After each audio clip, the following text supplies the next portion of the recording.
We are live. Hey, what's up, everybody? It's Colin talking ball. You know what it is already.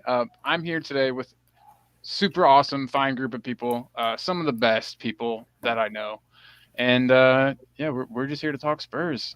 It's been a long international break, a very long international break, and I'm sure, like me, you guys are ready for club football to be back. Very much I'm so. drained by this international break. I mean, I'm Kane just, scored 7 goals or whatever. That's great. yeah, So yeah. that's something. So does that mean he's going to get 14 on Sunday?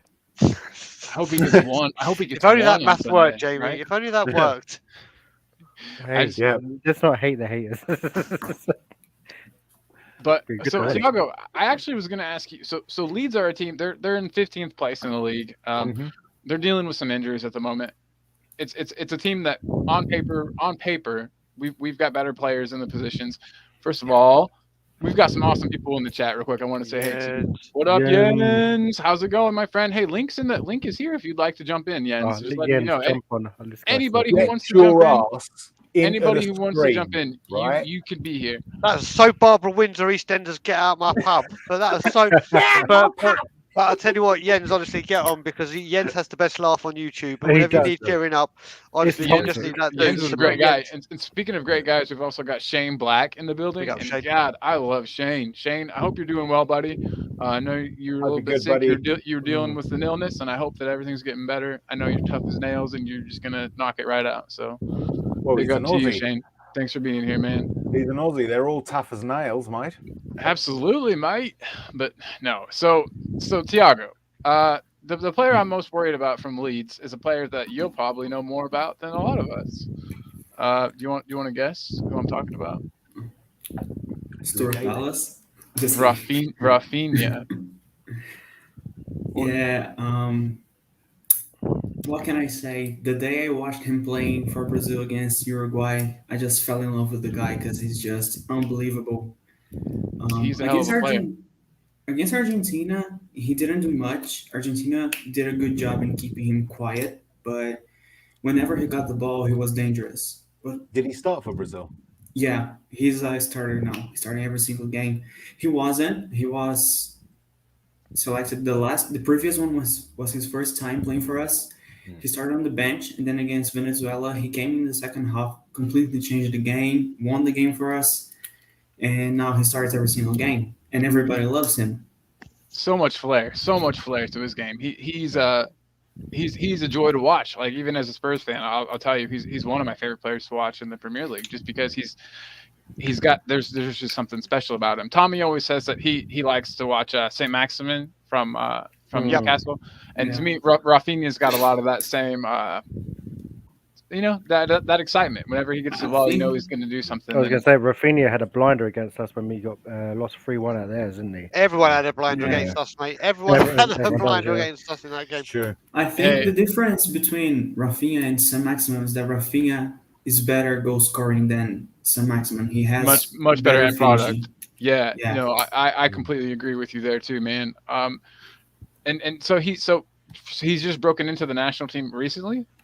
yeah, it was because he left Brazil when he was really young. Nobody really knew him when he started playing well. He was in France, in Rennes, and he had like two really good seasons. And Yes. the season they got the qualification for the Champions League, Leeds came in, paid, and now he's in the Premier League. So nobody really knew him. Only people who followed European football, but now the whole country loves him and thinks he just needs to start every single game. For Leeds, I think it makes up for the loss of. Oh, wish you better, Shane. Hope you get better, mate. Yeah, Mm, get better, Shane. yeah. We're all thinking about you, man. It makes up for the absence of Patrick Bamford. I think. Very To true. have that. And that's an injury I forgot about. He's a dangerous player. Can you? Yeah. I think Leeds are genuinely a very dangerous team, and I think they would be much higher up in the table if it wasn't for the injuries that they are currently. They'd be higher, but not hugely higher because they don't defend. They just Right. don't And defend and and properly. and I'm ignorant. I'm really ignorant, and so that's why I like having you guys here. Um, Marcelo Bielsa isn't their coach anymore, correct? Like they've got a new manager. No, he is. It's No, still he's still Bielsa. there. Yeah, Okay. Still For, there. I for, say, some, I for some missed reason, that. I thought he got sacked for some reason. No. I guess I'm losing it. No. No, they love him. They love him up there. He's in no danger of being sacked.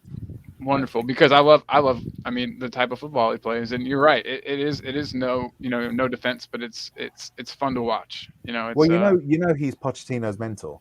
yeah, absolutely. So, yeah. Is he the Or he man? was. There's that story of whenever Pochettino was a kid and they came and looked at his legs while he was sleeping. Was that Correct. Bielsa? That was Bielsa. Yeah, That's incredible. Yeah, because I also know that was it Antonio Conte went to one of his courses and watched him. That's yeah. right. Oh yeah. Yes, it's yes. true. I actually saw that. I stole it off of Reddit and posted it on Twitter because I that's think kinda even possible. Pep is inspired by Bielsa. I think Pep is Yes, he also is. a Lots and of Pep disciple.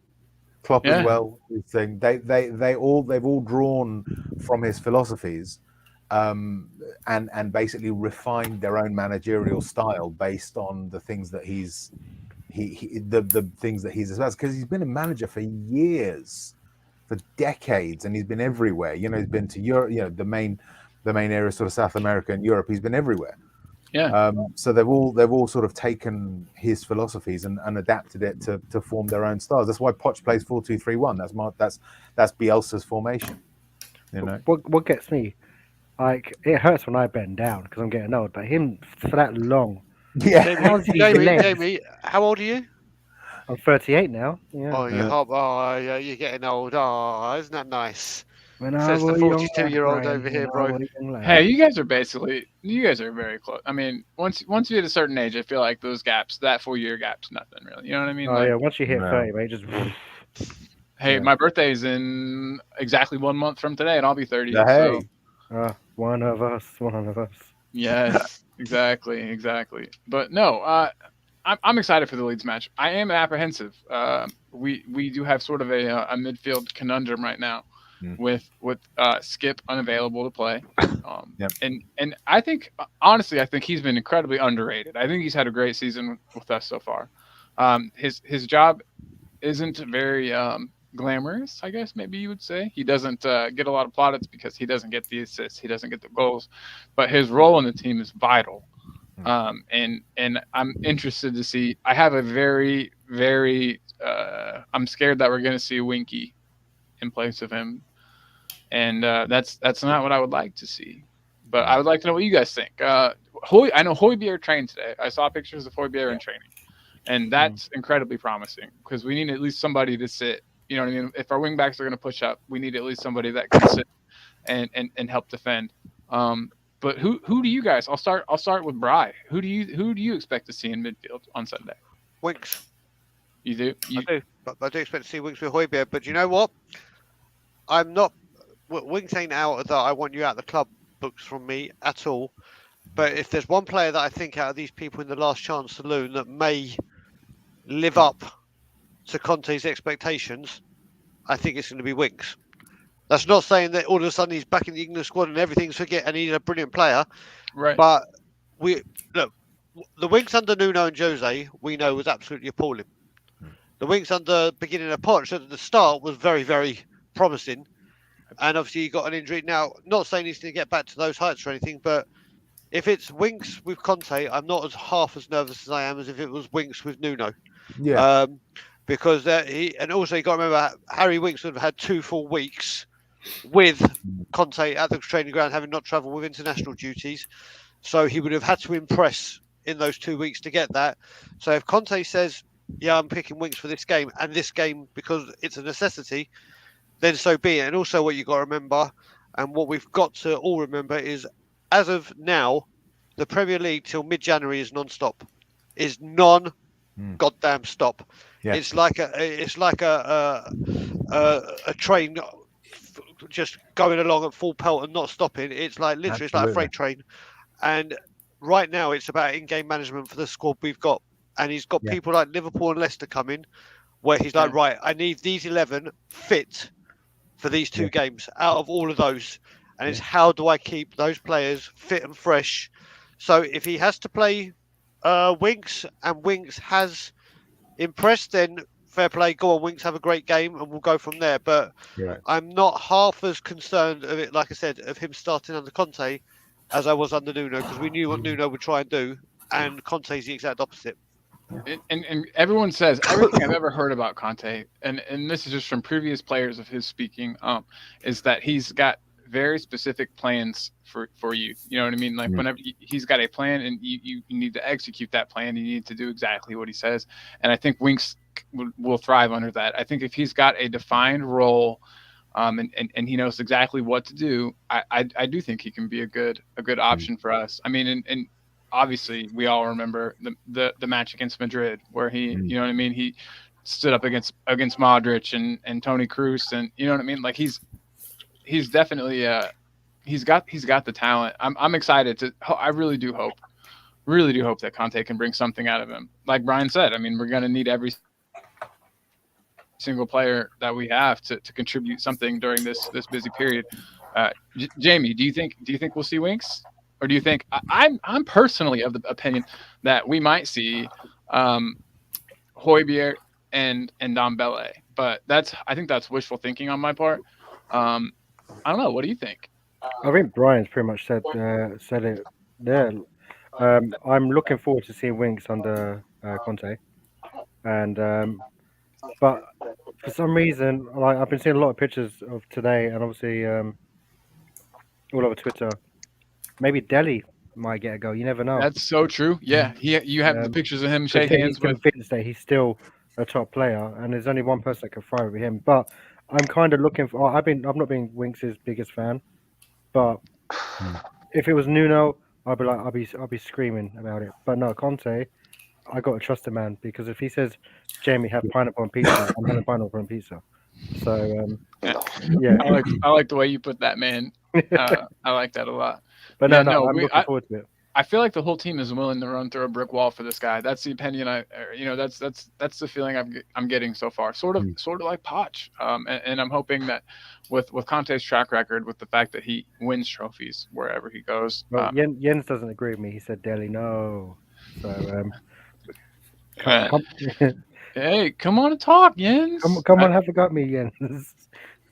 Yeah, Jens. I also want to man. say big up back to John Fitzpatrick. Thank you for being here, man. You're a good guy. Always nice having you in the chat. You're a one dude. And then, of course, I haven't really got to say hey to Aaron yet. What's up, my man? All good, man. All good. Look, I got to be honest. I've switched off football for the last 2 weeks because of this international break. Okay, I tuned out. I barely read anything. I've no real idea what's going on or what to expect this weekend. But I got to be honest. I'm kind of here for the topic that you're going to discuss later. Okay.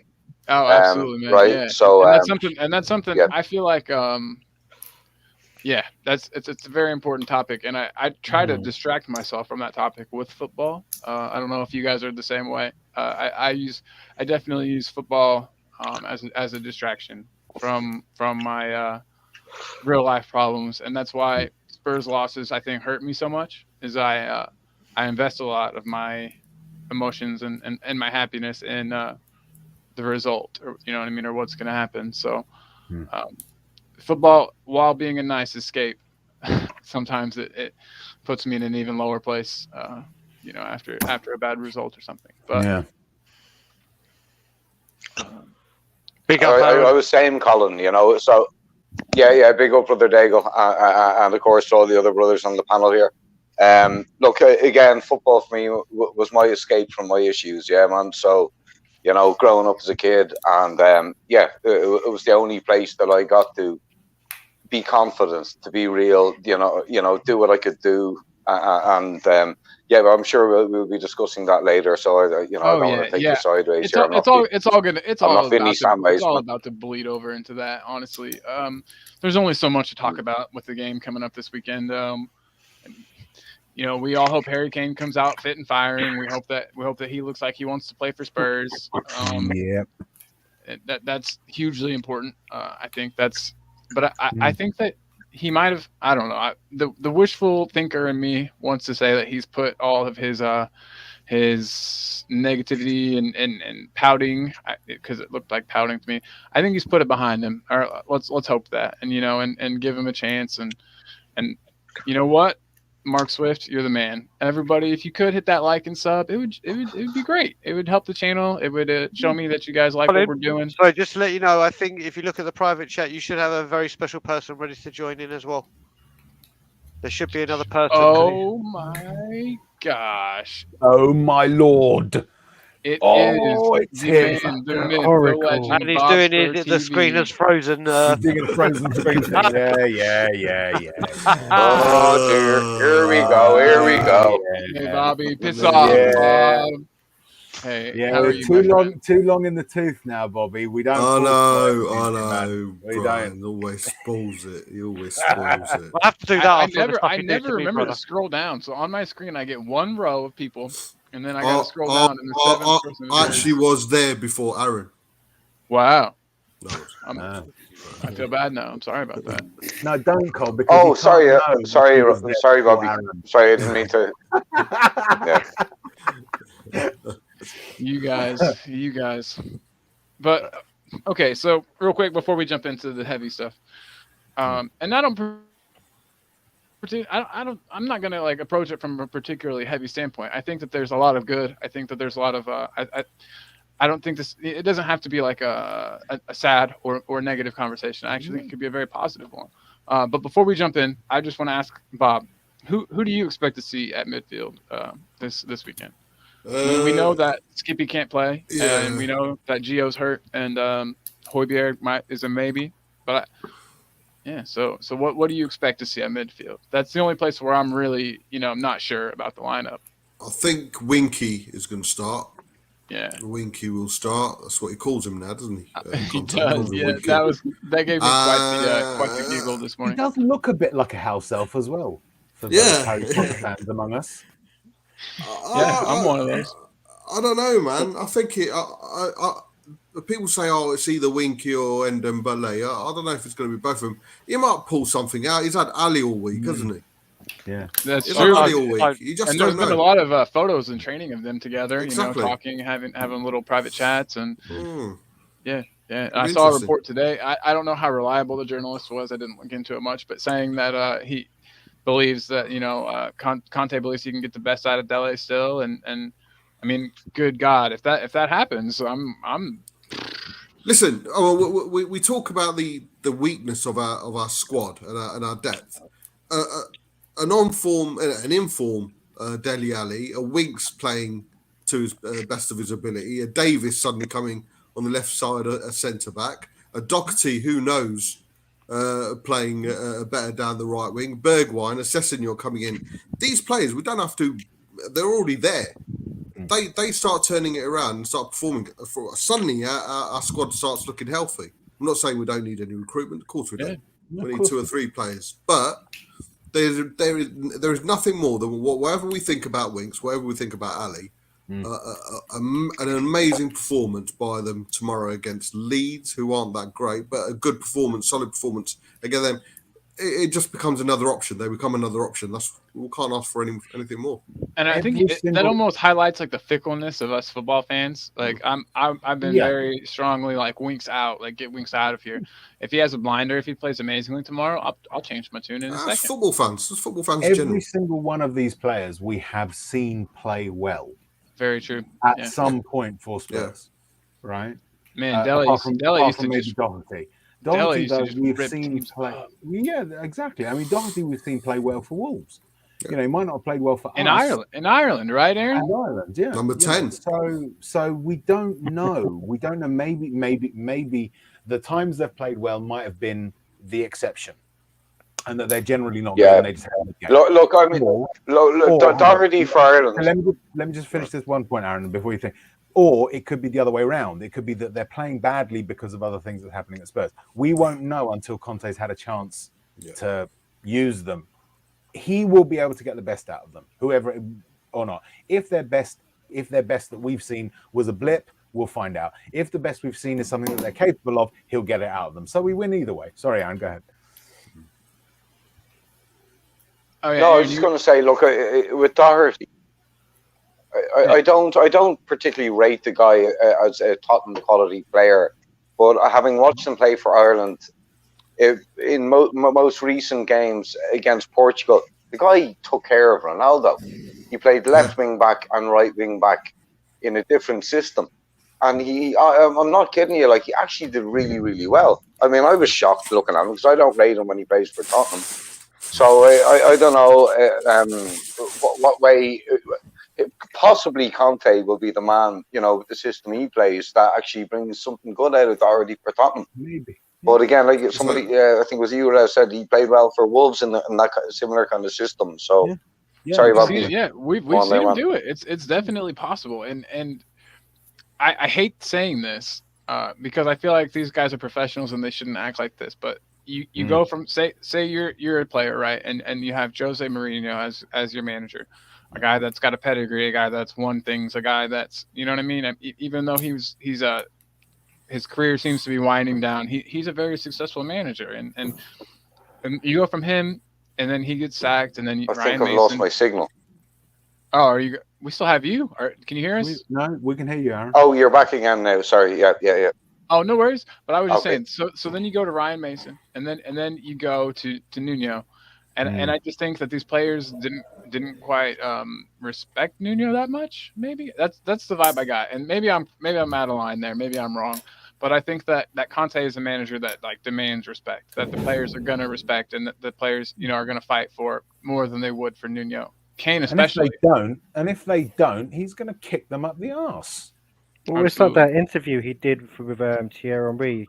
Yeah. He goes, if you don't show, like, if you hide away from what you haven't seen, you've lost a dressing room.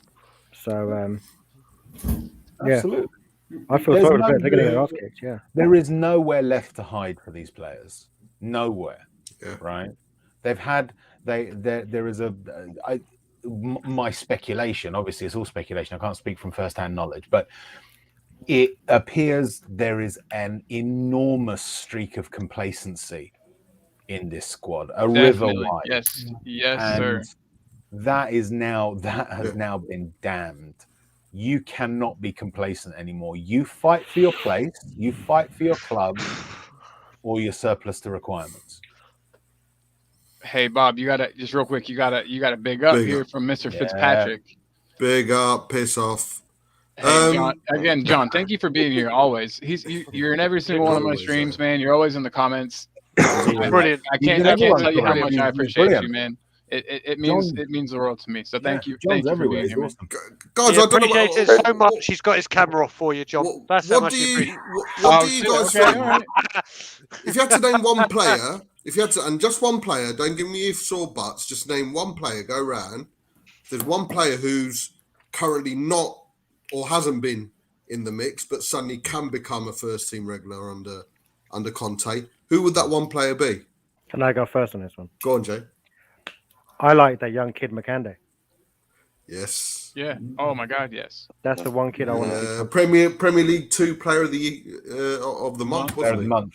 Twice in a row. I'm looking forward to this kid. Twice in a row, yeah. Or 2 and 3, something like that. And he's just banging them in too. He seems like a player that does it all. He scores goals. He sets them up. I mean, he's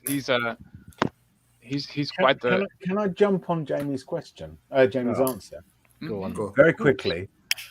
Bob did say a player that's not done it for us, or not doing it for us. He's not had the opportunity. I agree with you. I think Mark and Dave can be good, but I'd be interested to know, as Bob is, who hasn't been delivering for us. I think Sessegnon. I think we're going to see Sessegnon play, and I think we're going to see. So you're basically saying you want someone who's going to be the outstanding guy. Someone that he will resurrect if there is anyone. Sessegnon's not really been. I mean, for me, I would say if we've got 100 people in a room, I would say, and tell me if I'm wrong, I'd still say about 65% of them would say Dele Alli. Not me. Well, there's so many resurrectable players. Undambele, Dele, Winks. These lads. We've seen that they can play well in the past. Mine's the same as Brian. Mine's is going to be Sergio Reguilon. Regular, but does he? No, so Reguilon. So Jamie, where you were, that Reguilon is a player that I think is going to thrive the most under him. Yeah, because of that position. Yeah. So I wouldn't have called him in that kind of category. In that kind of category, I would seriously say, see, I don't even put Ndombele in that kind of category No, because we know no. what he's capable Yeah. of. He's done it under Jose. We've seen it. So the one, and I am going to say it's Harry Winks. It's Harry Yeah. Winks for me. Yeah. I Yeah, think I thought you'd say that. I Yeah, thought you'd say no, that. it's hard not He to needs say to play Winks. further up the pitch, though, man. He's not a deep lying, midfielder. I don't think he's got the shout defensive Darty. nature. Shout. I said just one, Brian. You always Hey, have real to quick, say Jeez, one. we're going to name our whole team here at What about this rate. Thiago? What about Hey, Thiago? also, What's we've been Thiago loud. saying? Yeah, I was gonna say we've been loud and not let Thiago. Or talk. No matter Gallini, what come on. What's Fucking hell, Thiago we've got a whole saying? squad of them. I think it's gonna be someone from our defense, and I'm gonna say, and this is a very alternative, but Davinson Sanchez. That is Love that. awesome. Love Awesome that. good I'm a one. big Sanchez fan. Good Yeah, one. I'm That's a a big And, Sanchez and I fan. think he's the one starting for Romero because Romero is injured. So close Good to evening, Cody. getting out of the international break without injuries, but Romero injured. Right? Yeah. I think It's Sanchez as is is gonna the bring Spurs it. way. Tiago, sorry, are you the same guy I used to talk to on Twitter about Formula One? Yeah. Yeah, There was the yeah. really, yeah. Yeah. Oh, okay, all I right, got him. mate. Oh, okay. He's my streaming partner now. I don't do a stream without him. I couldn't. I never do. He's Oh, okay, cool. he's I'm A1. calling He's Spec aces. now. Yeah. We're bros now. So he's my stream partner. But yeah, dude. And so Thiago, that's a really good answer, and I think that's awesome Sanchez, because yeah. he was our. I mean, for the longest time until Ndombele, he was our club record transfer signing, and so Yes, he was. I mean Listen, that's for 45 Davinson million. Sanchez. Who's yours, Rez? Sorry, Brian. Sorry. No, go on, Rez. You go first. I would probably, Much love, Mr. K. probably pump for Winks as well. Oh yeah. Yeah, because of that one pass, yeah. that Yeah, that was which a pass showed and that all. he's capable of it, Yeah. right? And if Conte can get him, I mean, I agree that he's not a deep lying playmaker and he needs to play further up the pitch. But from what I understand, Conte will play with one deep lying playmaker and a box to boxer. So Winks playing further forward can't say he will. If he does play and further that forward, box to though, is he a direct skip replacement? He's not then, is he? Well, I actually see that's the thing. I see Skip as being our main box to box midfielder same. Yeah. Wow. for a long time. And I think that they can maybe achieve. I say this about a lot of players. I think they can maybe achieve the same end result that we're looking for on the pitch, but do it in a different way. They clearly don't have the exact same style of play. They don't have they're good at similar things, which is progressing the ball. It's sort of like I tried to compare, and I did a little video the other day, Dembele and Ndombele, and how they both they both achieve a similar thing by drawing in defenders, and then beating them or making the pass. I think that Winks and Skippy can both be that ball carrier, but I think that it's gonna look very different. Clearly, you know what I mean? They're gonna. I guess a better comparison would be Modric and Dembele. How would you feel They were about both players that Skippy? started deep and then progressed them all up the field? Oh, sorry, Aaron. What were you saying, man? Did we lose him? Yeah, Aaron. I think we might have lost. No, sorry, I was just. Yeah, is that my internet, lads? Yeah, you're just Normally lagging a good. bit, brother. You're just Yeah, lagging a just bit. barely Oh, though. Okay, you might need to turn it on and off again. But like when I look at Højbjerg play for Denmark, he plays. He also plays a slightly more Advanced kind of role. attacking role, and and he gets more involved, in creating things. And whereas I kind of look at Skippy and think he could be, more of the defensive mid lad, with Højbjerg given a little bit more license. But I mean, it's very early to be able to say that now under a new manager, and with Skippy being so fresh and new back to the team. But that's what I kind of look at, just purely based again on Højbjerg playing, the role he plays for Denmark. Colin, did you do a tribute to Dembele, or was it Mari?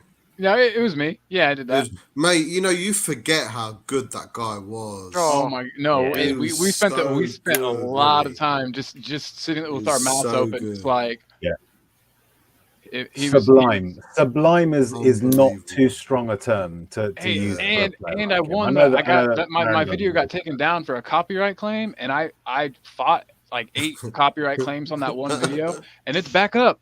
I Yeah, won. man.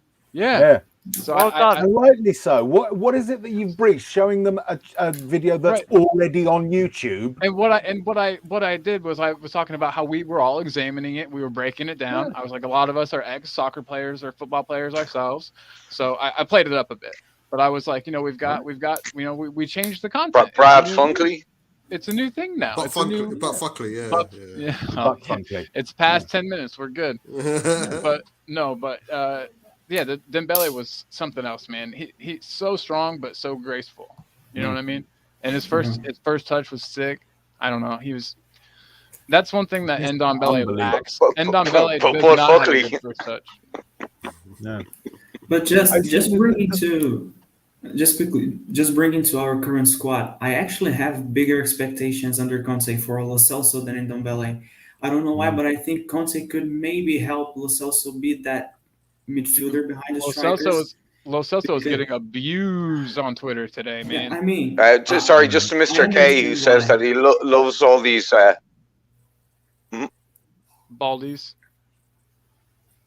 Oh, we lost you again, I think, for just 1 second, Aaron, but he'll be back. No, wait. I see you blinking. Aaron, are you there? There's movement. There is movement. I see you. Doing a Bobster impression and doing it very well, I must say. I know. He's punking all of us. Okay, but Aaron will come back. Okay. All right, we might have to move along. He'll be back. He'll come back. But so before that, we were talking lads, about... my internet's lagging so bad. My internet's fucked. Do a restart. Restart. I'm gonna have to refresh my internet. Okay. Sounds good, my man. Godspeed, and we'll see you soon. Yeah, well. I forget what we were talking about right before that, but it was Dembele and Ndombele. Oh yeah. So yeah. Okay. Man, this video has really gone all over the place, but that's cool. Yeah, it's gone completely off topic and off piece, hasn't it? It's good. But we're gonna tie it all up at the end. It takes Right, me a I'm while. going to go for a cigarette whilst we're off piece. I'll be back in a sec. Smoke on camera, I do. Yeah, I would love to, but if I start smoking in this house, I think my mother-in-law and my wife would be like, "What the fuck are you doing?" Right. And I'll be like, And they'll kick you out. and I was we peer don't want pressure. that. Mate, do you know what? It's so Silver fucking hot in lining, this silver flat right lining. now. That's right. Wait, where's my fucking cigarettes? Don't want to mind. That's very good, Bob. Very good.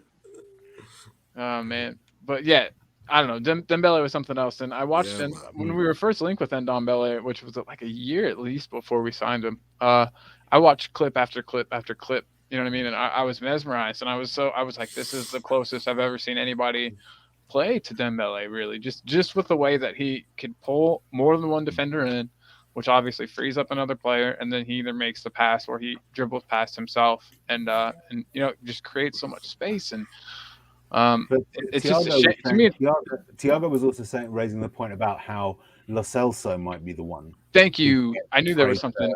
Rez, you're the best. Thiago, yeah. What makes you say that too? Like, what do you think is you think that he just likes that type of player? Because I could totally see. I think Conte he's kind of a manager that doesn't really have players like Ndombele, which are just running around the ball and dribbling everyone else. I think that the fact that Lo Celso can be a little bit more vertical with the pass, just spraying the pass to Son and Kane and out wide would be better suited to Conte's system than Ndombele just doing step overs. And Conte said today, if Ndombele wants to play, he has to work much harder than anyone else. And he said he has to work harder for the team, which leads you to believe that it's some kind of like like he's doing it all for himself. He wants the glory. Yeah. He wants to. So Thiago, is that more faith in Conte getting the best out of Lo Celso rather than you expecting Lo Celso to turn it around and give his best? Yeah, I think it's a mix of both, because when you watch Lo Celso for Argentina, you can see what he does. Because in Argentina, he plays in a midfield three. He has Paredes behind him, and then he's on the left, and De Paul is on the right. So he's only spraying passes, like giving the ball to De Paul, to Di Maria, Lautaro, Messi, and he just keeps the ball moving, but he also can go forward with the ball without doing the step overs and the dribbling moves. He just goes and puts the ball where he needs to put. But of course, he's not doing that for Spurs. And I think he can do it. He can turn it around, but also has to be Conte. I also believe Conte can unlock that in his system at Spurs. Well, you've probably seen more South American football than I have, Thiago. But one thing I'll say with Lo Celso, and I'll see if you confirm the conclusion I've come to. He's all about him getting the ball, passing and moving himself. It's always about it's not just finding a pass. It's finding a pass and then making himself available for the next one. Yeah, and taking the ball forward. That's what he does. The ball forward. And that's the thing. We don't see that for Spurs. Yeah, we don't see that for that is the thing. And I think I'm about 80% sure this is because of instruction he's been given. Same. Yeah, that's what I was going to say. I don't think that he would change. I don't think that he would change his play style intentionally. You know what I mean? Unless he was was instructed to do so. There's one other thing. There's one other thing about Lo Celso, and again, this is pure speculation. I think he's a bit dense. I don't think he's particularly smart, and so I think he when a manager tries to give him quite detailed instructions, I'm not sure that he can take it on board. Are you just basing that off like interviews or something? I'm basing that on some of his behavior. Some of the things that he was involved in the Christmas thing. He comes Christmas across thing. I feel stupid. What did he do on Christmas? Well, when him and Reguilon during lockdown had that massive party with loads of people. Heavy question from Cody. Heavy question from Cody. Yeah. Oh man, Cody, I saw you post this on freaking Twitter earlier, and I was glad that I didn't have to answer you there. But now it's Aaron, you're back, man. Glad to have you back, sir. We have this this question from Cody Mack here. I'm very confused as to why Cody hasn't said it for Brian in particular, being the only Jewish person. But yeah. I have my views. Maybe he just knows Rez is a genius. No, I'm just very forthright. You're probably in the top. It's because Cody's a skinhead now, mate. Exactly. So he's got to ask these questions. That's true. To keep up with the persona. No, but okay, that is a great question and one that I can't answer. And Brian, though, I feel like you might be, like you said, the absolute best person to. It's because I was smoking. Yeah, no. I'll go there and let Rez go. Listen, being Jewish, I'll tell you, there's an Hasidic family. They're a well-known family within the Jewish community that have season tickets at Tottenham Hotspur and have had it for generations, absolute generations. But they never go on the Sabbath. They never go to Saturday games. If it's early kickoff, if now the clocks have gone forward, it goes out earlier. If it's the 5:30 kickoff, they'll go, but they won't go on high holidays or anything. They will not go. And they were asked, "How do you feel about it?" And he said, "Do you know what? I'll tell you now. There's never ever a safer place to be in the world for a Jewish person than at White Hart Lane on a home game, because of the way that word." Listen, I take absolutely no offence of it. I'm actually proud to shout that out because Tottenham took it as obviously having a lot of anti-Semitism thrown at us. They embraced it and said, "Well, we're not accepting that. We're gonna name us on there, to bring them in and make them feel included." Correct. It's a word where, listen, I go on about this all the time. This all started with a prick from Chelsea and a fellow Jewish guy called David Baddiel. Yeah. Now, David Baddiel has the absolute brass to come out and say this, yet he supports the club that openly sing Spurs are on the way to Auschwitz, Hitler's going to gas them again. But does not say a goddamn word about Chelsea being anti-Semitic. Yeah. It's the whole Tottenham rivalry. David Baddiel is a fucking schmuck with an earpiece and a mouthpiece that can obviously come out and say his views. Listen, I sit with Ben and Simeon. I sit with Grandpa. None of them take offence, and they're just the few Jewish people that I know that go to Spurs, and I had the pleasure of sitting with when I was over recently. I take absolutely no offence to this whatsoever. The fact that it's reared its ugly head. I mean, I remember the last time this came out because of Baddiel, and I was at a Spurs game in Europe, and they're saying if you get caught singing Yidami, you might get arrested. I was screaming at the top of my voice, and 2 policemen came up to me and said, "Watch yourself, you get done for being anti-Semitic." And Bob would have seen him. I think Rez would have seen him as well. I've got Jewish tattoos all over me, like you can't see, sorry, all over me. And I literally raised them and said, "What are you going to do? Arrest me for being anti-Semitic to myself?" And then they just went off. They went. It's getting taken well out of context. I take absolutely no offence to it, and the fact that this has come up again sickens me. Before we go to Rez, because I don't want to hear it, I just want to say I do think there's a lot of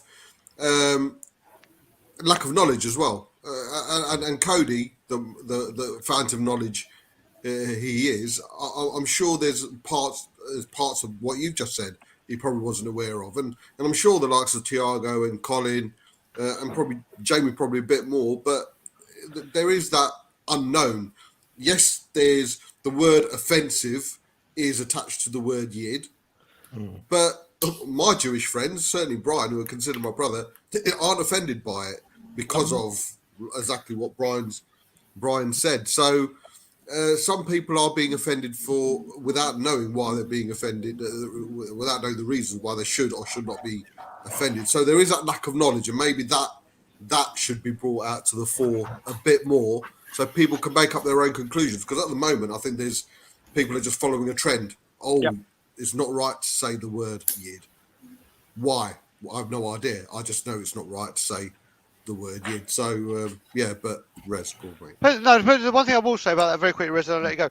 Any of the people on this camera now, and any of the people in the chat come up to me and call me a yid, I take absolutely no offence whatsoever. None whatsoever. But Brian, there are some that would though, mate. That I can. No, I'm saying the people on the screen in the chat. Yeah. If I was walking down the high road right now, anywhere, what boggles my mind, and I hope I hope say this the wrong way. Is my internet lagging again, lads? Is my internet lagging again? Don't think so. No. Yes, it is. By the time it's taking you to respond. Yeah. Yes, it is. 1 billion %. Yes. It's Christmas time. What are you doing here? Thanks for the show. Thank you. Thank you. It is definitely I was muted for like a long time. I didn't think I was. Aaron, it's bad, brother. Yeah. I want to hear what you have to say, though, I'm going to send you a voice note on WhatsApp because you get it quicker. There you go. Genius. True, yeah. Yeah. But no, it's something that I definitely you're lagging big time, brother. Felt unsure about, you know what I mean? And the only lads, is my audio working? Check your WhatsApp. Okay, look, I'll restart my yeah, try that. I'll restart my entire system. Yeah. The whole shit. Restart the whole shit, man. All right, go. I'll restart everything and be back on in 5 minutes. Okay, lads. Can't wait to see you back, brother. You better be back. All right. So the only Spurs matches that I've attended in person are the times that they've come to the States to play preseason friendlies, and one in particular, we were in Nashville, and it was very rowdy and lots of singing, and it was, oh my gosh, it was a goddamn blast. But that word came up a lot of times, and I did. I mean, I say that word like it's like the N word, and I can't, you know what I mean? Like, but like it's not the same. I don't know. From the opposition, Colin, or from within Spurs fans? No, we're just Spurs fans. But it's like one of those things where, like, okay, say like I'm not black, and like a rap song comes on, and you're singing along because you like the song, and then like the N word pops up, and you know what I mean, and you like, you know, it felt like I was like, oh, can I say this? I don't know. Like yeah, so I understand feeling unsure about it. I sang the songs. I had a great time. We was a blast. We were family. But there was a part of me in my head that was like, am I cool? You know, is this cool? I think people were just like scared to say it because obviously people will go back from the past. Right. But people need knowledge. That's the issue. This was right around the time when it became an issue the first time. A big issue. The one Brian was speaking about. And see, so Brian raised or said something that actually raises a very, very important point that people forget. There is no such thing as something being. There is no such thing as something being offensive. Okay, there are things that can cause offense. Yeah. When you say that something is offensive, you mean it is universally offensive, right? That's a misnomer, and that is one of the things. And I have to put my hand up and say this first, so people don't get the wrong idea. I have been a lifelong social liberal. Okay, I have been active in anti-discrimination activities as a younger man. I am entirely non-racist, non-sexist, non-ageist, non-ableist. I do not believe in discrimination in any way.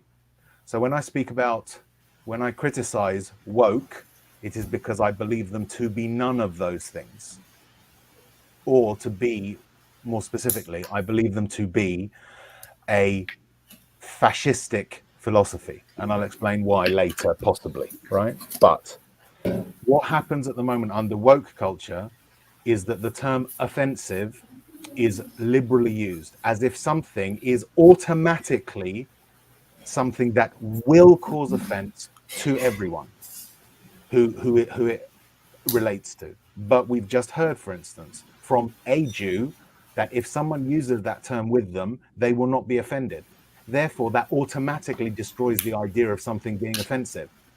That does not mean that I excuse it. I will not use it in a particular way, but I'll use it at Spurs matches. The reason that term came about, from what I understand, is that basically Chelsea supporters, when they were coming from wherever they came from to Spurs matches, they would pass through Stamford Hill.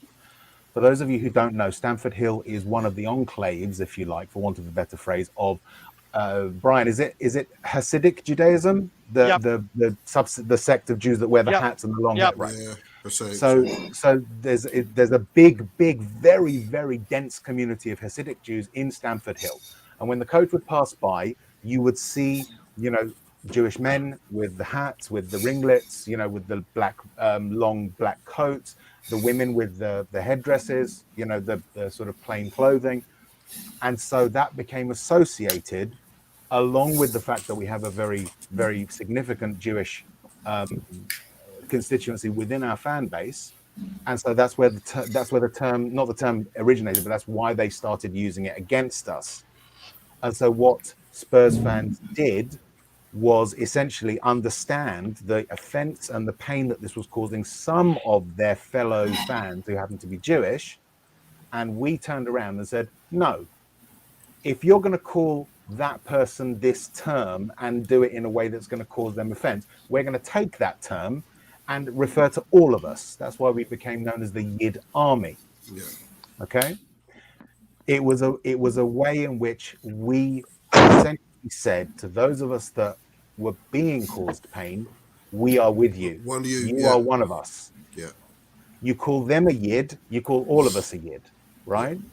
To the point that it then stopped becoming within our, let's call it, I don't want to use fraternity because that's sexist, but within our brother and sisterhood, our term, right? I've been called a Yid, even though I'm not Jewish, right? That gives me a sense of belonging with Spurs fans who happen to have a significant proportion of which are Jewish. Funnily enough, there was a survey a few years ago. There is actually another London club that is said to have more Jewish fans than Spurs does. Do you know who it is? It's the Filth. Allegedly. The Filth. Right? Oh, really? Arsenal apparently have more Jewish fans than Spurs does. Regardless, we are the Jewish club. Okay? You go to a Spurs game, one of the flags that you will see is a Star of David. Yeah. Okay? Yeah, absolutely. So this idea that Yid is offensive, first of all, logically doesn't work, because for something to be offensive means it causes offense to everyone, and it doesn't. It can cause offense, absolutely. But then that leads on to the next thing. It's about intent. It's about intent. If you intend to be racist, it doesn't matter what language you use. You can be racist. No, you hit the nail on the head there too. Well, I think just sorry, Colin, just to add on to Rez, what you're right about, or it's very close between Spurs and Arsenal fans with the Yes. But what's attached Spurs more with this word is obviously the Scholars, the Sugars, the Levies. Absolutely. That's Yeah. Very what true, pushes yeah. it. Yeah. That because of the Yeah. ownership. I mean, I know David Dean Yeah. was Yeah. a Jewish guy, but obviously the chairman, Yeah. Peter Hillwood, Kroenke, and all these people haven't Very- been. So I think right. what's tipped it over Absolutely. the edge as well is obviously the board and the ownership have all been for a large majority of time now Jewish. That's where I think obviously that. But I raise it. I raise it to sort of to basically show the actual real irony of it is that in actual fact this, you know, the idea that we're Jewish and that we can be attacked on that basis is ridiculous. I mean, more widely, I actually consider the concept of race bogus anyway, and I've spoken about this before. Culture, yes, absolutely. There are different cultures, and you know, Judaism is one of them, right? Or being Jewish, sorry, Judaism is the religion, being Jewish is the culture, right? But this idea that something is automatically offensive is ridiculous because, let's say, for instance, a policeman, right, is in court to give evidence, right? And he is asked by the prosecuting counsel or the defense counsel to describe exactly what he heard. And he's describing a case of anti-Semitic abuse. And he uses the word yid in court. Is that offensive? Is that him being anti-Semitic because he's used that word? No, it's about context. It's about intent. It's about the reasons for it, right? When I use the word yid, I am saying I am talking to my fellow Spurs fans. Okay, I'm not even thinking about race or culture. Okay, I'll be interested to see how much Tiago's come across the word, or is this all new to you, mate? Or are you aware of it? Or I knew the story behind the word. There's a few videos on YouTube here in Brazil that explain where Spurs came from and the Jewish people that were among in the fan base. But this issue with people coming back to saying that Eid is it's kind of the not maybe not the same level, but like the N word. Um, I never really thought that way because for me, not here in Brazil, Judaism is not big. We don't have many people who are Jewish. Yep. So that's why I don't really want to get too much into that because I don't have the education. So I don't want to say anything wrong. Fair enough. But for me, the word has always been something like of, yeah, this is who the Spurs fans are. We are the Eats. Of course, I knew the background of the word and what people would say, the thing with the Chelsea fans. But for me, it always had the thing of sense of belonging. When fans say the thing I love most is being a Eid, it's like the thing I love most is being part of this family, this group, and that's the feeling I always had. But if Jewish people think it's offensive to them, of course I'm gonna stop. They are the ones who we need to hear first. If you, for example, Ryan said, I take no offense in that, so okay, but if he said, no, I take offense in that, I feel offended if you say that word, of course I'm not gonna use. But for me here in Brazil it's always been kind of sense of belonging to a group, family, you know. Ever, Man, Tiago? very so eloquently put, though, man. Let me Like ask, if say for instance Brian said that he found it offensive, would you never use the word ever? Probably yes. Like And that's a because problem. like I don't want to hurt people with words. So Of course not. if only one person feels offended by oh a word, I'm shoot, not using it. shit. Sorry, Aaron. I didn't know how long you've been there. My fault. I'm bad at being a host, and I also interrupted the shit out of Tiago. You were No. saying that you don't want to hurt people with your words because you're literally the nicest guy I know.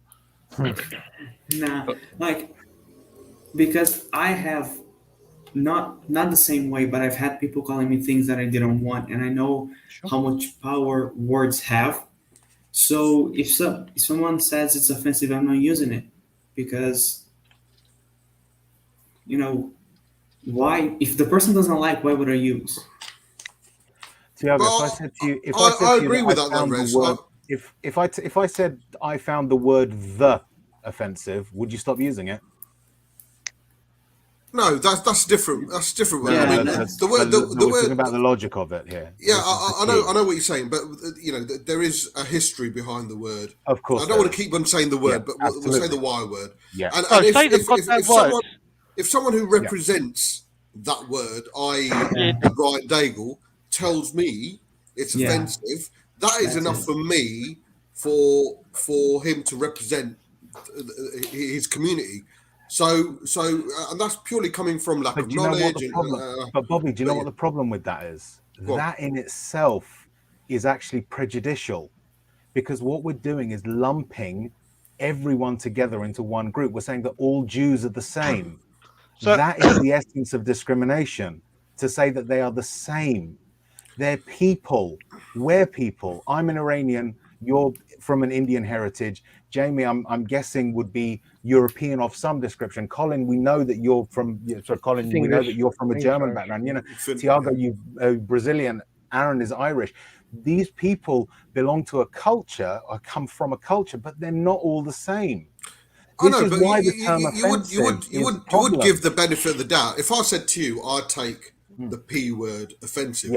yeah. I'll take I offence wouldn't use to it the word. around you. I'm sure you'd think twice before saying it to another. I wouldn't use it around you, Absolutely. and I would Exactly. think about Yeah. it certainly, but I Yeah. wouldn't censor myself automatically.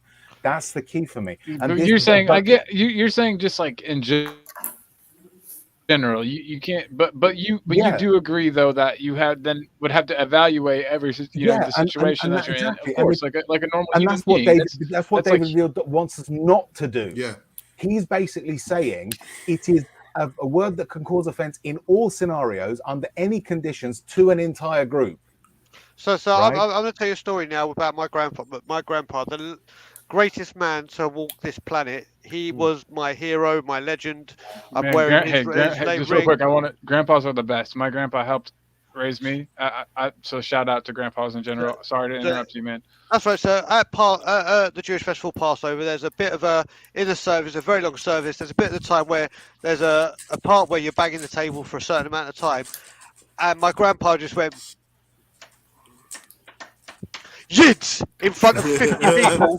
Just he was leading the service, but that's what my we're just all sitting there. It was about 11 o'clock at night, and we're all like, we just fucking get over with this. So, like everyone's getting antsy now, and there was a part where you literally just bang on the table, and he just did that, and he was leading the service in front of overestimated with 50, about 30 people, and just went like that and just screamed. And my grandpa fought in the war.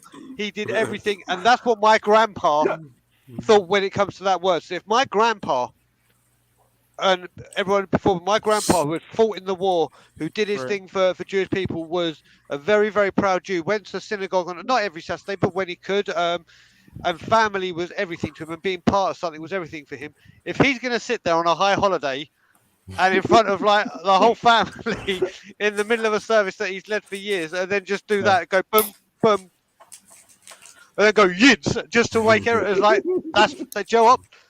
Bless him. I miss him every single day.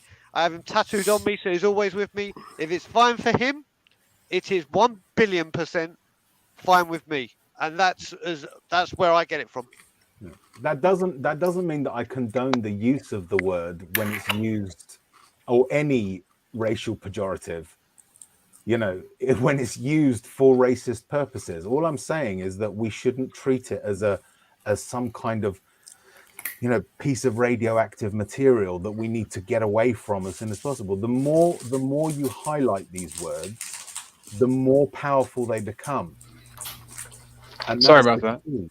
That's the key. If we give power to them, we're giving power to racists. That's the problem, right? It's so I had a friend. it's so I had a friend. complicated and hard to navigate. Yeah, grew up in Brooklyn, right? But his parents were Indian, right? Whenever we would see each other, okay, I'm not going to say it because we're going out to a group of people, and I don't want to cause offense. He would call me a cracker, even though I'm actually not white technically, and I would call him the P word, right? I He get it. knew Yeah. that and thing. It was, because we both shared very similar views on racism, and we discussed it at length. And during our discussions, that word came up, the word cracker came up, and as friends do, we took it for ourselves. I would never use that on you, for instance, Bobby. Certainly not until I knew you a lot better and knew that it would or wouldn't cause you offense. You can call me a cracker if you want to. Yeah. But that's the point, you know. It's just a word. It depends on how you use it. You know, for me, am I still lagging or am I in? I don't know. Let's see how long it takes you to reply. Aaron, how are you? You're lagging. I'm good. Oh, okay, that's not not so bad. bad. That's not bad. You're Aaron, right, it's a lot you're right. better. This is like crystal clear compared to what it was. This is the first time my internet's ever lagged on me, man. Look, I mean, for me, I'm Irish and I've lived all over the world. I've lived in 10 different countries. I've had a lot of, people insult me about, being Irish and that. And it even happens on these channels sometimes, Last night, somebody was saying everybody from Dublin is a thinker or there's too many thinkers in Dublin. I try not to get offended. I've got Korean, Filipino, Japanese, completely multicultural nephews and nieces and granddaughter of all different religions, Shinto, Buddhism, Catholic, Protestant. I have cousins in Scotland. I mean, you name it, everywhere, all over the world, America. My family is. But just to go back to David Baddiel, the guy was trying to sell books and make a name for himself, right? Yeah. Now I know what Chelsea and West Ham fans did, right? Trying to turn the word, they used it in a derogatory way, manner. Ironically, because as far as I know, Abramovich is Jewish, and so is David Gold. Not saying that that's any justification or whatever of relevancy, but it just astonishes me how West Ham and Chelsea fans will use that and do the hissing chambers. Well, by the way, when I lived in Luxembourg I was probably about 20, there was a wonderful man who had escaped the concentration camps who gave me and my sister jobs, looked after us.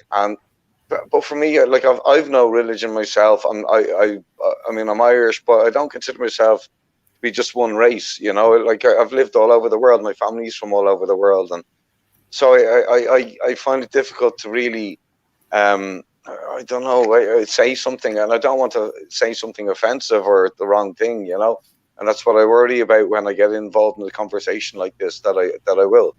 Oh, dude, I just regard it all. I think like 4 times, like after I say a sentence in a conversation like this, when I go quiet, that's me in my head being like, what the fuck, did I just say something terrible? Like, did everyone take that the complete wrong way? Yeah. So I get what you mean. It's because like Thiago said, like words have a lot of power.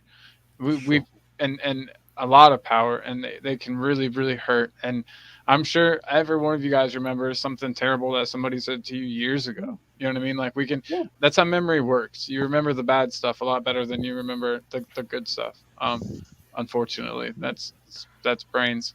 But like I went to a school that was populated by people that were the sons of gentlemen, and I was the foreigner, right? Because my name is not English. I grew up on a council estate before I went to that public school in which I was subjected to racist abuse by people. Okay, I've felt the sting of racism myself. Mm-hmm. I would never wish it on anyone, and I would never perpetrate it myself on anyone, because I know how much I think those that have been hurt are a lot less likely. Well, I mean, but not always. We have to be careful of not falling down a tunnel in which we end up with worse outcomes or outcomes that perpetuate it. I get it, and I think you and Brian are actually cool, like saying this happens a lot. I think sometimes I feel like two people are saying the exact same thing or getting to the exact same point, but the words they use are different. Yeah, absolutely. Kim thinks I don't sound Brian, Indian. I think you don't sound Indian. You don't. don't. Because You you don't. grew You up sound here. like you have I a. don't You should sound start talking Iranian. like this then. You know, Okay, yeah, you can okay, imitate it when you want. yeah. You've heard it enough Right. I think times. that You we should grew up, all but I now mean, speak you with sound the just like a. accent of Chabuddy our G, people. Bob. Chabuddy G. Right? Oh God, we're all. Chabuddy My G. channel's Yeah. gonna get my. So I am going to channel's gonna take down if we do speak that. like an Iranian. This is what people who come from Iran in England they sound like. So I am going to speak like this all evening. What Please does that do. do? Nothing. That's good. Hey, that's good. I wish I had. I can't do. I could. I wish I could do either an Irish or a German accent, but I can't. Aaron, maybe you Sherman, could teach if me you're Irish. starting- My grandma's I was last going name to say was third Thomas, time lucky so that if my internet works, yeah. I was going to say third time lucky if my Dude, we got internet you. works, but I knew I'd get laughed at for saying third, you know. So, yeah. Anyway, Yeah, that's just it. I keep trying to show up. I keep trying to show up my teeth, you guys. I had oral surgery the other day. Oh, from yeah, a, yeah. finally got my teeth fixed Yeah. from a soccer That's what injury. you call it. I had oral. Exactly what I said Oral. about you earlier. No, I got from a teammate. I got a header in the mouth like 10 years ago, and my Okay, teeth have been that's fucked ever since. It all sounds really bad, yeah. But we were both challenging for a header. His back of his head hit my teeth. I finally got him replaced. Ow. Nice. I'm so happy right now. So I'm showing them off. We're to gonna call everybody. you. We'll call you Hossam Ghali from now on. Yeah. I don't know who that is. Is that no? I do. Yeah, I do. A former Spurs Number player, right? 14 who threw his shirt on the floor with the Spurs fans. He Okay. had 4 Call it teeth Familia. knocked out against Chelsea. 4 teeth Yeah. knocked out, and he still kept playing. yeah, What a baller. That's Okay. incredible. Rez, we'll call you the Ayatollah mate or something, yeah. Yeah, listen, exactly. I've heard it all before. I actually used to get anti-Semitic abuse because I've got the nose that people think looks Jewish when it, Yeah, you know, I've seen and Jews with smaller noses that's than insane me. to me. I mean, You it's know, all the whole. Yeah, well, as you I'm know, very Rez, fortunate, I guess. I've been called anti-Semitic this week. I'm Yeah, racist my own people. exactly. Yeah. And I listened. I mean, I didn't see a lot of the original stuff, but I went. We got a lot of nice for- comments. for- Yeah, I'm gonna go through real quick too, just so everybody. I missed a lot while I we were went having for that that important guy, convo. right? Yeah. I went for that guy because it's ridiculous. It's a ridiculous thing to say. Okay, you know, we are becoming so hung up on tiny little things like a She's word. had a couple of pints again. Hey, I missed hey. that. I missed that. Say that. Show me things again. Show me. Oh, Yeah, she's she's quite had- drunk, so she's typing. had two- Typing's She's not had, quite. she's had 2 pints. Except that's She's perfect small. grammar. Yeah, Yeah, exactly. perfect It doesn't take spelling. much. It doesn't take much. Yeah. From Mucky Ukna. I don't know what that is. I'm gonna have to I don't know Google what it. it is. Hold on, I'll Google it in a second. Bobby the Million Rupee Man. Oh, there is a story behind that. Oh. There was I got a super chat in for it came through as 120, and I didn't recognise the symbol, so I went, "Thanks for Silver Surfer for sending through 120," and I didn't know what it was, and so Cody, being Cody, is there typing. It's rupees. Yeah, Bobby, you muted yourself. You muted Yeah, I don't yourself. even know how you managed it.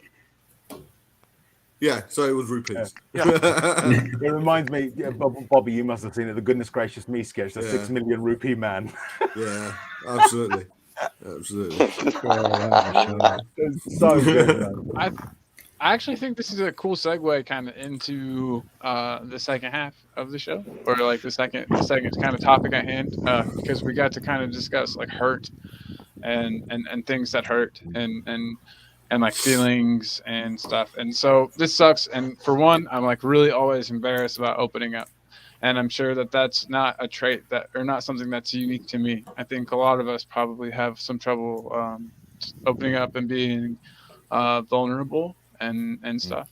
And shoot, like sometimes I get nervous just doing videos talking about Spurs. So talking about, feelings of depression and stuff like that is tough. But I think it's something that's like important to talk about.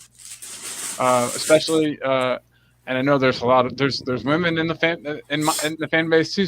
We got ladies in the chat, but I think among men especially, there's a lot of like a stigma there, and we're not supposed to talk about our feelings, and we're not supposed to be sad, and we're supposed to, you know what I mean, be tough and move on and get, you know, and not let things get to us. But I don't think that's particularly healthy. And I just wanted to take, I'm a nobody, I'm literally no one, but I just hope and wanted to talk about and normalizing just Colin, talking you're about. somebody to me. Well, thank you. You're No, you know, somebody to me. thank you. Exactly. You know, but you know what I meant though. Like I'm not a doctor. Yeah. I'm not anybody, you know, who knows anything more than the next guy. But I just have been thinking a lot lately, myself, and dealing with things inside me. I made a Facebook post about it the other day, and but I don't have a lot of you guys on there, and but I just wanted to kind of talk about and normalize talking about, you know, Mm. feeling bad and periods of depression and feeling alone and that kind of thing. And I know I just kind of am babbling now, and I have a couple things to say, but if anybody else wants to like just kind of add to that at all, if not, I could just jump in. But I mean, I've got some Colin, go on, you Colin, go first, brother.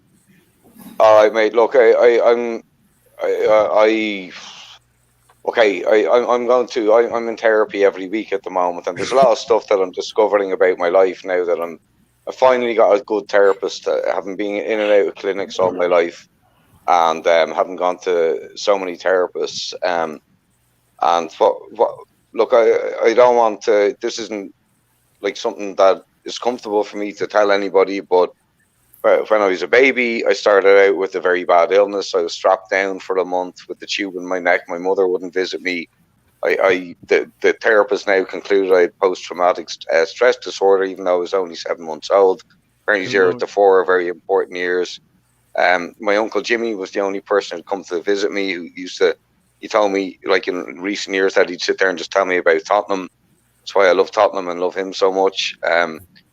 From that, at 4 years old, I went to my first school, and I was so like shook by leaving my mum that I was taken out again. I ended up going to 5 different schools to my life, and I went to my first kind of therapist when I was about 16, 17, putting on medication, found out attention deficit disorder, OCD, depression, anxiety, the whole lot. And my what I did, I just ran away. I jumped from country to country. I moved around as many different countries as I could as soon as I got out of school, and went from girlfriend to girlfriend. And I never dealt with it. And it's only been in the last year and a half, since lockdown, isolation, living on my own back in Ireland, that I've actually started going back to the therapist. And the only thing I can say is, if you get a good therapist, he will help you. And another thing is, coming on these channels has helped me as well, because I've been able to, even though this is the first time I've kind of said any of this, apart from Brian Daigle knows, and you know, like addiction, all sorts of drugs, prescribing myself Valium, Temazepam, weed, cocaine, even ended up with heroin for a couple of years. It's only like I'm off all of that now, but all of that was just, as my therapist says, my avoidance, my escape, my way of not actually looking back at my childhood, and you know, getting beaten up by priests and stuff like that. And you know, so I wasn't sure whether or not to come on and say any of this, but I'm I glad you just did, felt brother. that if this was a topic that we're going to discuss tonight, there is a cure, there is solutions. If you get a good therapist, I've got the best one I've ever been with, and he does online streams, and I'd gladly give anybody his name, Can no matter you where they are please? in the world. That sounds. I've needed that for a really long time, and I haven't been able to find very good resources. And to be honest, whenever you're feeling particularly bad, you don't really have the motive. I know it sounds. I don't have the motivation to look, even though like I know that's what I need. I know that would help me tremendously, but like I have trouble even like pushing myself to do that. I know that sounds probably. Well, look, man, my guy is amazing. He's a former music producer, a musician. He's not one of the therapists you go to and just sit there and says nothing for 45 minutes. He talks to you. He gets to know you. So Aaron Dove at gmail.com, Colin. I'll send you his name, and I'm sure, and I'll ask. Yeah, he'll gladly, man, if you ever need him. He's a wonderful guy, and he works for me. Yeah. All right, sorry. So that's my bit over, lads. Well, man, Thank I'm you really for glad. sharing.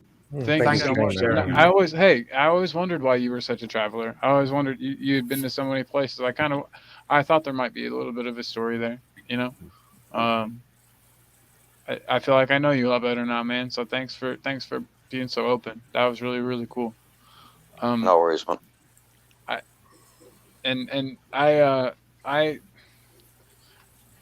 I've had periods in my life where for me depression is and sadness is like cycles. It's like waves for me, really, that I'm like riding all the time. And when I was a kid or younger, I say kid, when I was a young man, what you said, Aaron, like rang true for me in so many ways.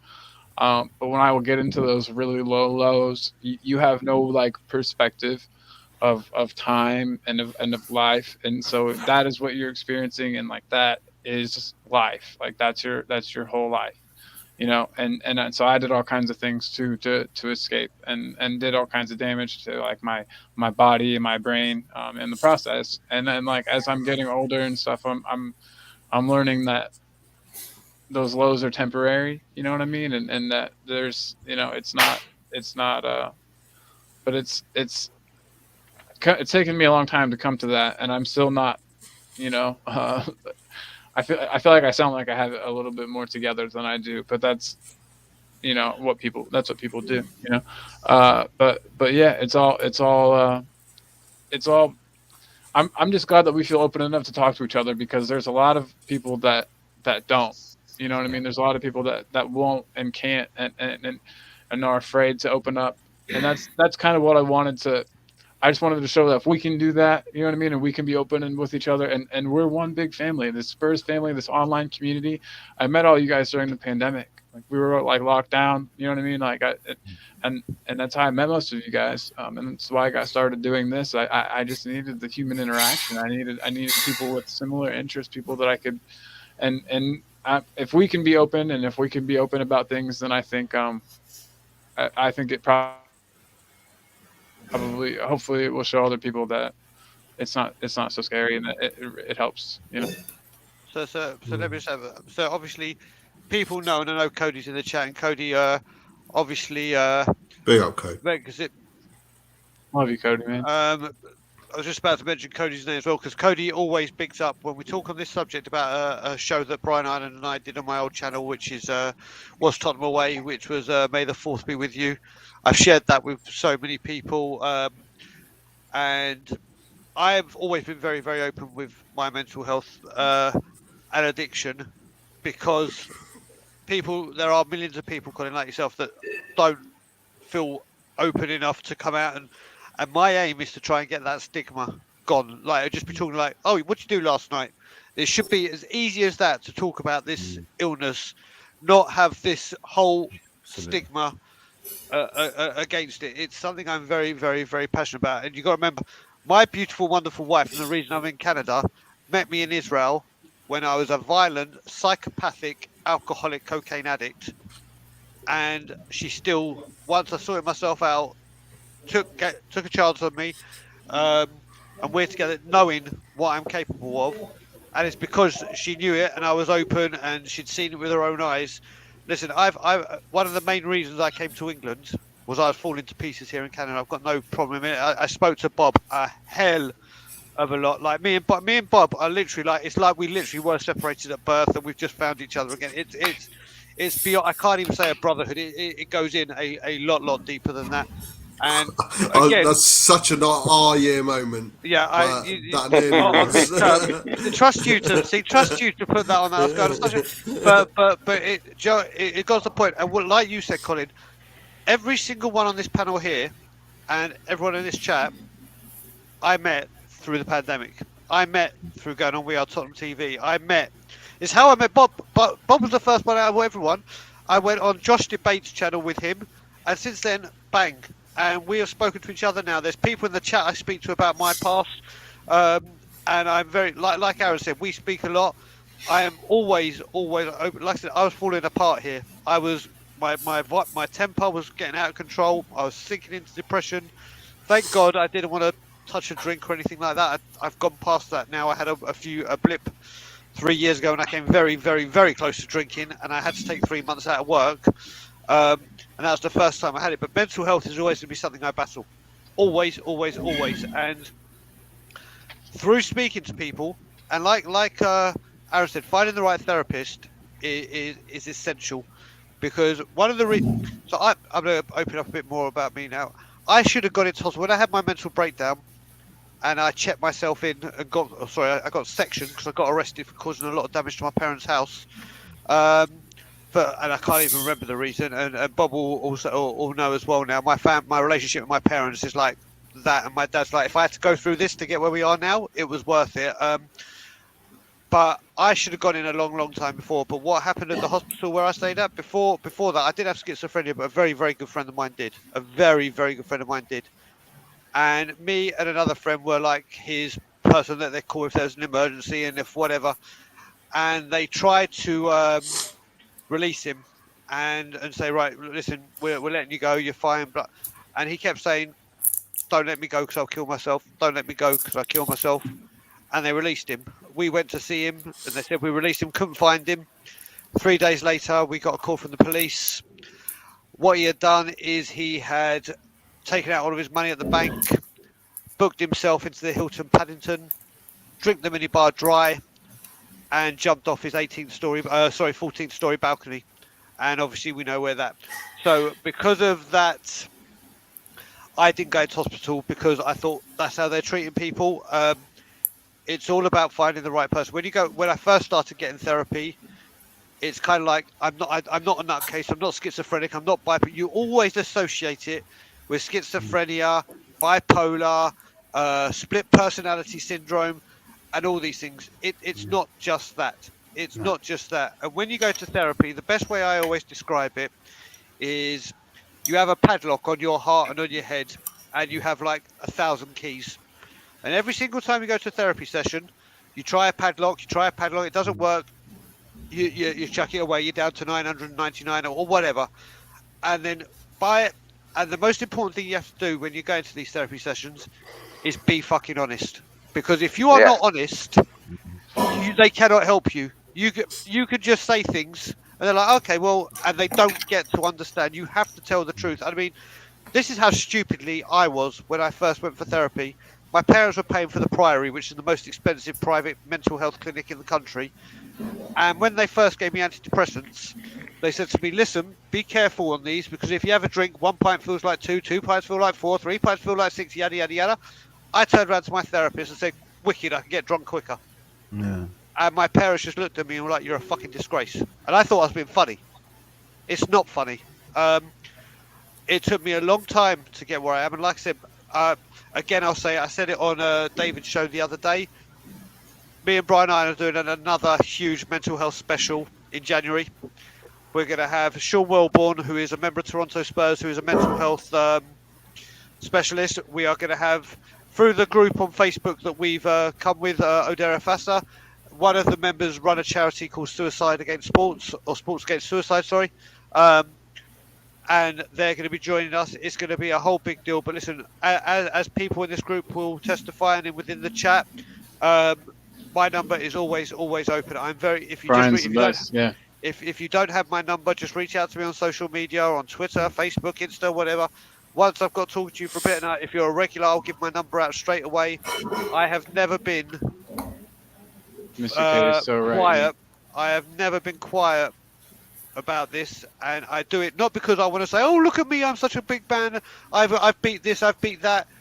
It's not that. It's because I know there are millions of people or thousands of people that need to hear and look and say, do you know what, this guy, from what I heard, he used to be in trouble with the police, on the streets, in a mental health unit, bang on drugs, bang on alcohol, and within like 13 years of goddamn hard work, 'cause it's not easy, but realizing and working on myself, I'm now married to a woman that I fell in love with the moment I saw her. I'm living the greatest life in Canada. I have the support of my family. I have my nieces and my nephew. I did that the wrong way every time. My nephews and my niece, who are the absolute world to me, and my life is where it is now because I went and realised what I had to do and put the work in. It's not an easy fix, but people need to understand that you're not alone. You may feel like you're totally alone, Yeah. and that's why I am so vocal, because I have this platform, and I'm like this anyway. When people meet me, I'm like, when they go to me, why aren't you drinking? Are you having are you the designated driver? I go, no, I'm the designated alcoholic, and they just go, okay. I take no shit. People even look at you, and this will be the last thing I say on it. I'm very, very lucky because I've had it on what I'm about to say. I'm very open. I mean, I'm very open to everyone about my demons. Pretty much as soon as I meet you, and I can trust you, and I feel that I can trust you. Now, there's two ways people look at you. They either look at you and say, "Oh my God, look how much you've achieved. That's incredible. My God, you're an inspirational." Or "Wow, what a story. I really, really appreciate and thank you for sharing." Or there's the other people that say, "Do you know what? What a fucking nutcase. Where are you? Oh my God, look at all." And those people piss off. You're not in my life anymore. So many people ditched me during my mental health, alcohol, cocaine, because of me being a liability or whatever. It's times like this where you realise the quantity of friends mean fuck all. Oh yeah, absolutely. It's the quality, because the people that stand by you, and I have a very special saying that I say to people, and Bob knows it, and I keep that very, very, very, very personal. And I stick to it. When you hear this from me, you've got me hook, line, and sinker. But what you've got to remember, and it's another quote that I will have tattooed on me, and it's from Will Smith, of all people, the actor. And he says this about people. He goes, "If you are absent during my struggles, don't expect to be present during my success." And that's the thing, because so many people now come to me who ditched me.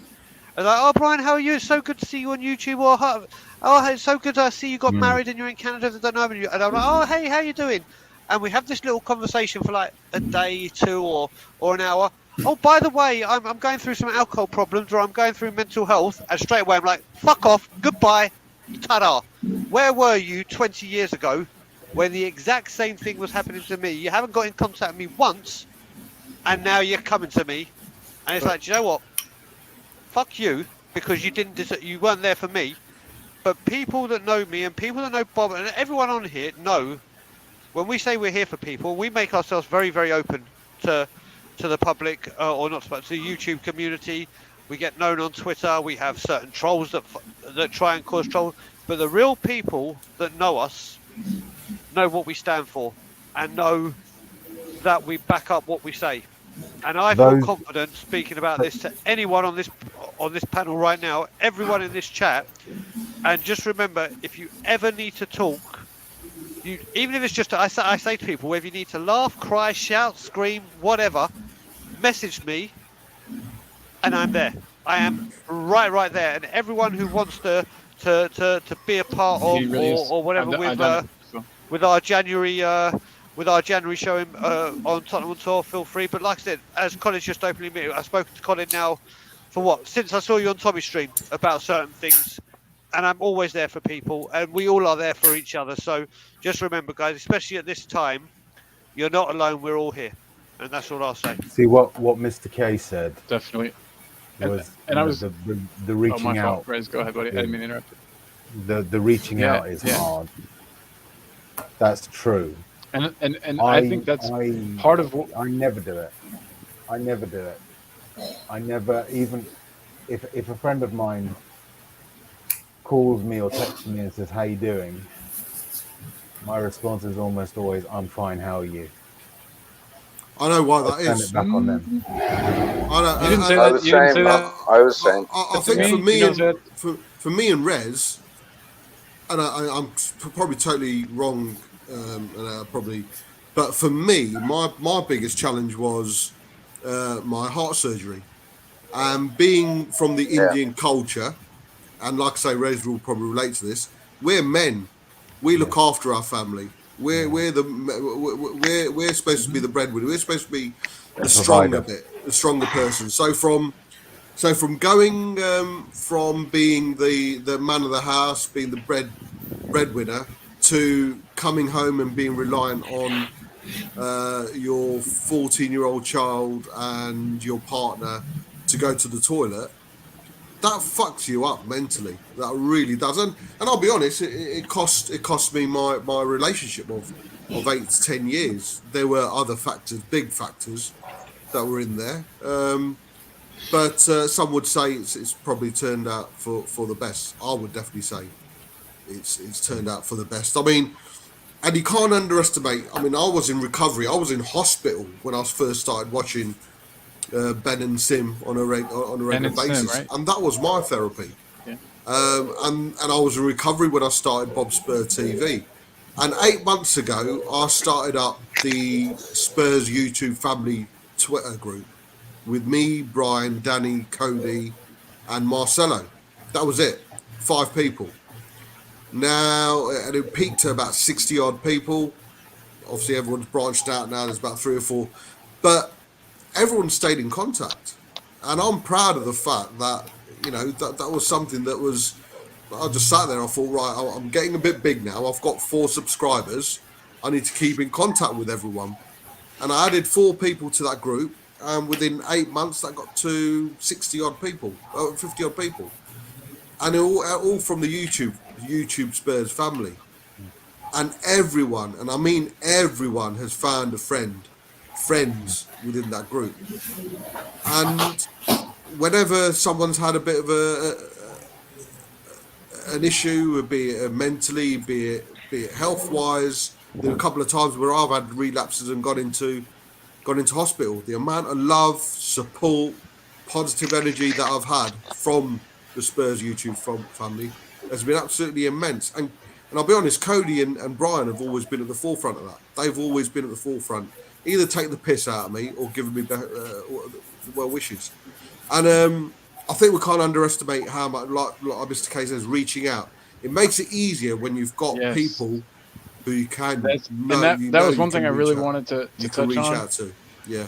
It was checking on your friends. You know what I mean? A lot of people, a lot of men, like don't want to talk or don't want to bring it up, like you were saying. But I think if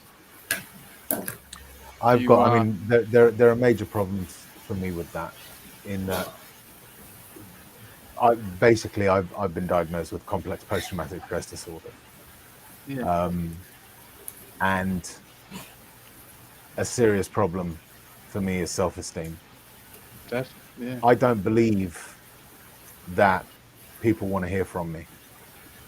I believe that if I ever reach out to someone, I'm wasting their time. I'm so sorry that you feel that, man. Because but and it's the fact you know that, the fact that you know that is kind of empowering. A weird thing. Well, you know that is, That's the problem. That in itself is also a problem. Yeah, right. Because I've got.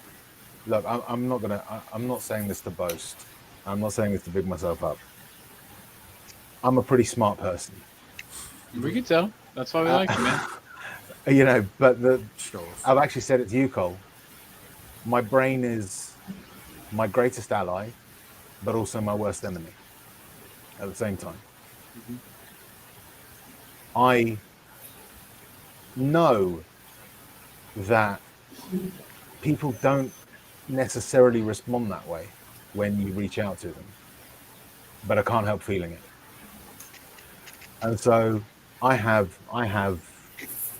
4 very, very, very close friends, right? And the rest are acquaintances, because I don't do the reaching out part very well. The great thing about the Spurs community thing is that it's because we're coming on a stream and we're there to talk about something. There's a purpose to our gathering. I get to interact with people that then become friends. It's very early. I count most of the people here. I'd certainly count Colin, Bob, and Brian as friends. The other 3 I don't, only because I don't know them as well yet. I've not interacted with them enough yet, right? Not because I don't like you or anything like that. It's not that. But if we weren't doing these streams, you guys wouldn't hear from me. Yeah. Because I would think they don't want to hear from me. I'm imposing on their lives. They've got far more important things to do than talk to me because I've got self-esteem issues. But how does it feel now, Rez, that you can converse? I mean, we've texted out of group. You know, we've taken the piss out of Kim's Transformers collection. You know, we how does that feel to you now? I mean, listen, when people text me, it feels great. I love it. I really do. Because there's an opportunity for me to talk to somebody. I just don't initiate it myself unless there's a reason. Right? Well, you know what, Rez? It just sums up perfectly. I mean, if you look at after the Man U game when we had that night and we had the curry, it was like me leaving for Toronto. If you look at it, the people that were there, obviously there was Bob and Kim B there was you and me. There were 15 people there that all met because of We Are Tottenham TV and because of the Tottenham community from all different walks of life, from all different parts of the globe, all different nationalities, race, sexual preference, everything. Everyone was there, and it was like we'd all known each other. It was like a Christmas outing or a work outing. Yep. It was with the one love of Tottenham, and obviously after that game, it was just pure outrage and happiness that people sang a song that I'm not going to bring into this conversation. But it just goes to show the strength in what having this YouTube community has done. Yeah. Because I knew when I came to England, I was and going to see everybody's welcome. Oh, completely. It's like literally, as soon, like Bob Spurs said with his Twitter groups, it's literally once you've been on you go on a stream, you debut on someone's channel, and then as Bob and I was doing before, but Rez has undoubtedly 100 billion% become the resident slut at the moment. Let's be honest, he's fucking everywhere. He must be shattered. Him and Josh must be sharing a bed, man. Oh, mate, my God. I mean, I know, do you know what? It's now when I look at it, I know that I was on a hell of a lot. And now I look at it, and Red is on it. Oh, there's Red. There's Red. It's like... He's on two streams at one time, one night. I was like, but this is the thing. But once you've got on, it's like everyone just embraces you. Everyone. And this Thanks man for being here, here, Tommy. I appreciate this you, man brother, here, man. when he came on May the 4th, I'm going to big Tommy up because because Tommy actually now... So Tommy, when we did this mental health show, something Tommy really wanted to be a part of, and Tommy, we're doing another one in January, and we need you and want you to come back on, brother, if you want to. So Tommy, now I've had and it's well documented mental, but my auntie suffered with epilepsy, just like Tommy does. She's no longer with us, but I always associated epilepsy as an illness and was whatever. And seeing there was my auntie, who's the only person in my life that I can think of that's very close that I knew suffered with it, I didn't think about the mental health aspect of it, of like trying to go out and he's worried about having a seizure and he can't drink. And it played a whole new dimension onto what mental health, how far and wide this thing could go. The scope of it is it's astronomical. And the way Tommy opened up, especially because after what happened to him live, right. It's unbelievable. And big love, Tommy, if you're still here. Tommy is a top. But Brian, it's normality as well, isn't it? I mean, we all. Sorry, I will finish. There's normality, regardless of. I mean, big up to John as well, who's on about his mental health, and Aaron about your issues, and Brian with yours, and I have a small story, but I almost don't want to tell it, but I feel like we're here, so I might as well. Yeah. I mean, what everyone's got is they're on a level playing field. No one. How do I say this? I can quite simply tell Jamie to piss off, you stupid twat, in a nice way, and I can say the same thing to a Brian, to a John, to an Aaron. Because we're not treated any different, despite what we've gone through and whatever. I could tell Jamie to piss off. I could tell Aaron to piss off. Tell me to piss off. You usually do, Bob. For fuck's sake, normally I do. Yeah. But it is absolutely fantastic, and like I say, you know, it's great that we're all able to relate to each other and talk to each other. I know I've always got me and Brian, and one thing just last thing. I know, Colin, you said always check up on your mates. There are days and days and days where the only text me and Brian have shared throughout the day is "Oh, you all right, mate? Yes, I'm fine. Hope you're okay. Yes, I'm fine." That's it. There's days where we're just asking how we are, and that's it. We've had fuck all other I try to- conversation, and I Sometimes think I that's can't so even do that. important. I think that's so important. That's Yep, the and problem. Sometimes I can't even do it. Let alone tell someone, look, I'm really suffering. I had not this weekend. No, this weekend gone. I was in a very, very dark place, but I couldn't. I was spiraling really badly because I just couldn't bring myself to ask someone for help. Is there alcohol involved, No, Rez? I don't I'm drink. so sorry, man. I very rarely drink. You know, Just what because my brain tells me, my brain the says, thing is, these the thing that I think people is don't want to crazy, hear your Rez. problem. Sorry, Scott. See, sorry. I hope, and I reached out to you the other day, and I was feeling very similar. It sounds like I was having a very similar, very, very, you know, I don't know, just a serious. I didn't have anybody to reach out to, and I reached out to you, and you did a really good job in helping me to kind of understand what I was feeling, to Glad. to give it like value, to not downplay what you know what I mean. Like you were just a good person to talk to, and if you can be that for other people, you know that we're all here for you, man, and it all goes both ways, and I can't thank you enough for being there for me, and if you, I love you, brother. I know that sounds dumb. Always, I love you, man. But Maybe, Rez, without sounding harsh, and I'm not sounding harsh. Maybe it is a case of taking a leaf out of your own book, mate. Yeah. You are someone that people can come to with confidence and have a conversation with and communicate with. Maybe it's a case of just standing back and thinking, you know what, I'm allowed a bit of that as well. Maybe. Well, Right.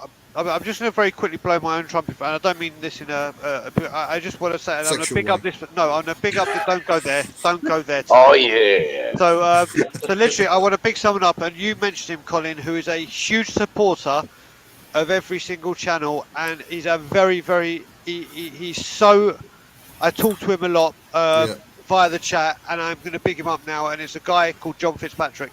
hell yes. Who has, and he is a phenomenal supporter. No matter wherever I am, and he's there, he will always. He is the nicest dude, and he's just even said, like when he listened to the May the 4th show, that he found it very, very emotional, and he'd been running away. And for the last 4 months, he's just openly admit there he's been going to see a therapist and feels like a new person, and that's what it's all about. That, like I said, when I came on YouTube, my mission is very simple: get that parasite out of the club and address mental health.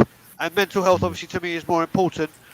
And it's the shows like that and people talking like this, because, like I said, when I stopped drinking, the person that actually stopped me drinking when I went into rehab was a recovering alcoholic who'd gone a long, long, long time.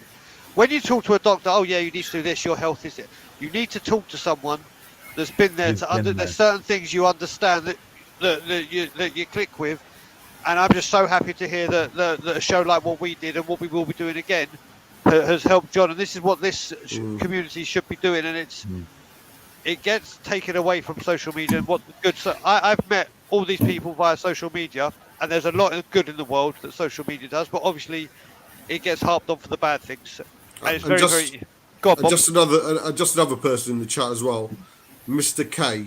Right, he's been he's been within the YouTube family for a while now, and we don't know why, but he was in a dark place and he took a bit of time out, and I did not as often as I should have, but he will just testify that I did keep in contact, check. And that's what I was trying. But the funny thing was, Colin, was on his first stream back, or one of his first streams back, me and him got into the biggest argument ever about Harry. Oh, was that you fucking? He was like, you fucking whatever. Was that on Tommy's? Yeah, it was on Tommy's. I was there. Jamie was there. Yeah. So, but yeah, that was my second channel. Me and Mr. K had a 3-hour phone. Mr. K and I had a 3-hour phone conversation the other day, and I honestly, I had been feeling so terrible that day, and he offered me like a new perspective on things, and I just felt literally like a whole new person afterwards. He's a good lad. And I was gonna just share the tiniest bit of stuff, and so I've lost three very, very, very close people in my life to suicide within the past 5 years. One being my cousin, and he and I were incredibly close. I knew that he was depressed. It kind of runs in our family. Like we depression is pretty widespread in my family, and I thought he was doing okay. I knew he was hurting, but I thought he was handling it, and Sorry. he and intentionally overdosed and passed away. And I, even though I know it's not rational, I have this incredible, incredible, incredible, incredible guilt every single day. Um, I was telling Rez, it's like the first thing I think about when I wake up, and it's like the last thing I think about before I go to sleep. Is that like maybe I could have done more, or maybe I could have, um, I don't know, told more people in his life about what was wrong, or maybe I could, and so I just want everyone to reach out to people, and if you see them hurting at all, I mean, people are really good at hiding things. And so if you see that pain like leaking out, I think that's a pretty good indication that it's probably worse than they're letting on even. And you just got to try to be there for people, and you don't want this regret. You know what I mean? It's just not a good it's not a good feeling. And so you just got to really check up on your people. And even though like people like Rez like that don't want to talk like Rez, we can tell when you're going through stuff. We can tell when you're hurting. You know what I mean? Like you're not a totally closed book. We could read you, man, a little bit. And I just think that it's really important to, even if you got to be persistent, even if you got to say, I don't know. We just really got to be there for one another and be supportive. And this group has been great for me. Like incredible, incredible, incredible. I've never felt like I had a better like core group of friends really than I do now, which is insane because I've never met any of you guys in real life. Yeah. But this support system is incredible. Anybody is invited. You know what I mean? Like as long as you're not a total dickhead, then we'll take you in, and you can be, you know what I mean, part of this family too. It's not exclusive in any way. We are here for each other, and I don't know. I'm rambling again. But No, mate, you're not. You're not. You're not. And, The four of us, yeah, yeah, the four of us have dominated a lot of this. I'd be interested to see the perspective of Jamie and Tiago. Yeah. same.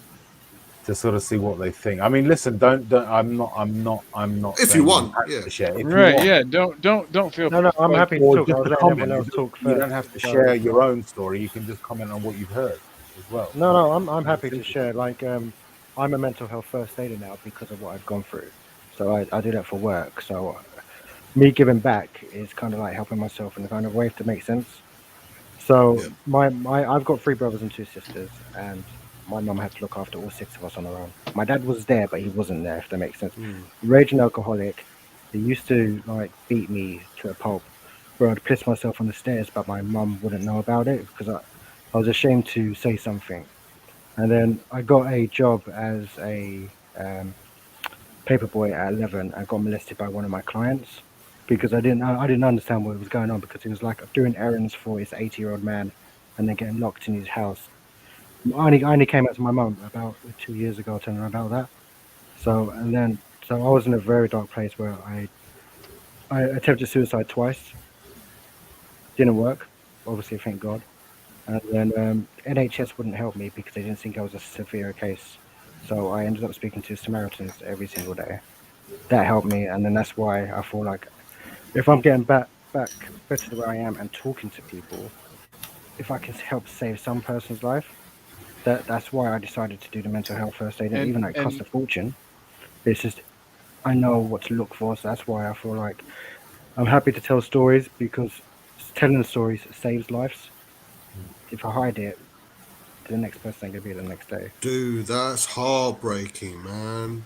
I know, but I That take is it. I take it as fucking I take it as like hard. happiness because I'm helping. Big someone up to else, you, not me, brother. yeah. Big No, up to and you. yeah. Love that's you. one of the best Thank you ways for to sharing heal. that, man. Yeah. Thank you for Yeah, sharing so- that. Jamie, you were on Amazing. you were on the right track of healing. Like Well, we spoke the, privately, the didn't we, Colin? So we were talking about like stuff that we've gone through. So Yeah, and I haven't opened up about all of it just because I feel like some of the people involved, it's not really fair for me to talk about other people in my life that maybe don't really want me to share their part of the story. But yeah, growing up, I grew up with a single mom, and I think that that affects you as a man in a way, like not in a bad way, but you know what I mean. Like I don't know about you or anybody else, but I felt like I had to be like extra tough and like manly and be like Look out the for her. Yeah. yeah. I felt like there was, you know what I mean. It's a lot of pressure for a young man, and so I didn't properly like learn to express like my feelings. I don't know. I don't know. I just think there's like this stigma and this way that like you think that like a man has to be or has to act, and we need to change that. I think there's too much suicide. Like my friends, you know what I mean, that couldn't cope and couldn't deal, and my cousin, and there's too much. I think that if we can change that, if we can change the way that we view like a man and what makes a man, you know, it's just I sort of feel like that's a little bit not completely to blame or anything. You know, I'm not saying, but I do think that there's a lot of pressure on young men, you know, and I, we Well, gotta. young men are the highest risk of suicide. I didn't know that, but it doesn't surprise me. You know what I mean? It just seems like we just need to normalize. We just need to normalize talking. And also, Jamie, I started talking right after you. That was way more than you told me earlier, man. And I had thank a you. only had like 42 characters, 142, so it's like it's too much in the file as well. So yeah. Thank you for I being so know. open, Like I man. said And to you, like because obviously I Big do up, it for Joe. work. Big I'm up, happy so man. to much. listen to anyone to chat That's to. heartbreaking. Heartbreaking. Yeah. I'm Good man. the fact that you Good are man as for good of a sharing, man. person, the fact that you are as good of a person as you are, and that you're not All right. addicted to substances, and you're not. I'm incredibly proud of you. I'm proud to know you, and I'm proud to call you my Yeah, friend. I've never taken any drugs, anything like that. I drink, What? but You've never I've taken? Sorry, I'm not. I drink, but I don't drink I've never crazy because taken a drug obviously my either. dad was a massive alcoholic, so I have a limit where I am. Then I drink water. Right. You never want to. That's Yeah. very respectable. I feel like whenever my dad was an alcoholic as well, and I accidentally went down that path. Here's another dumb story about me. Whenever I was 15, I made a fake ID, which computer. I've always kind of been a computer whiz, um, and um, and I made a fake ID. I bought a half gallon of rum and drank the entire thing. I didn't really understand how alcohol worked at the time exactly, but I took a drink and I was like, oh, I'm not drunk. Like, what the heck? And so I kept drinking it and drinking and drinking. Woke up in the hospital, catheter. I don't know if you guys have ever had one of those, but you don't want one if you've never had No. one. It's not a good time. Not nice. My whole family was around me. You know, thought I was dead or gonna be dead. And just to see my mom's face, you know, my grandpa's face when I woke up, it broke my heart, and it sucks though because even that wasn't enough of a shock. Like, you guys see me now, and maybe I might seem like I kind of have my stuff together, but like, you guys should have seen me a couple of years ago, man. I was a freaking train wreck, and like constantly putting myself at risk and going too hard, and I was running away from a lot of stuff, and I still am, but not with substances anymore, if that makes sense. You know what I mean? Like, I don't think I've faced all my problems. I don't think I'm better exactly, but I do think I'm better in the fact that I'm not turning to drugs and alcohol and, you know, You hear things the of that phrase though, Colin. You hear the phrase, don't you, mate? That there's only so much someone can take. I mean, Brian knows this, and the only other person is Kim. I mean,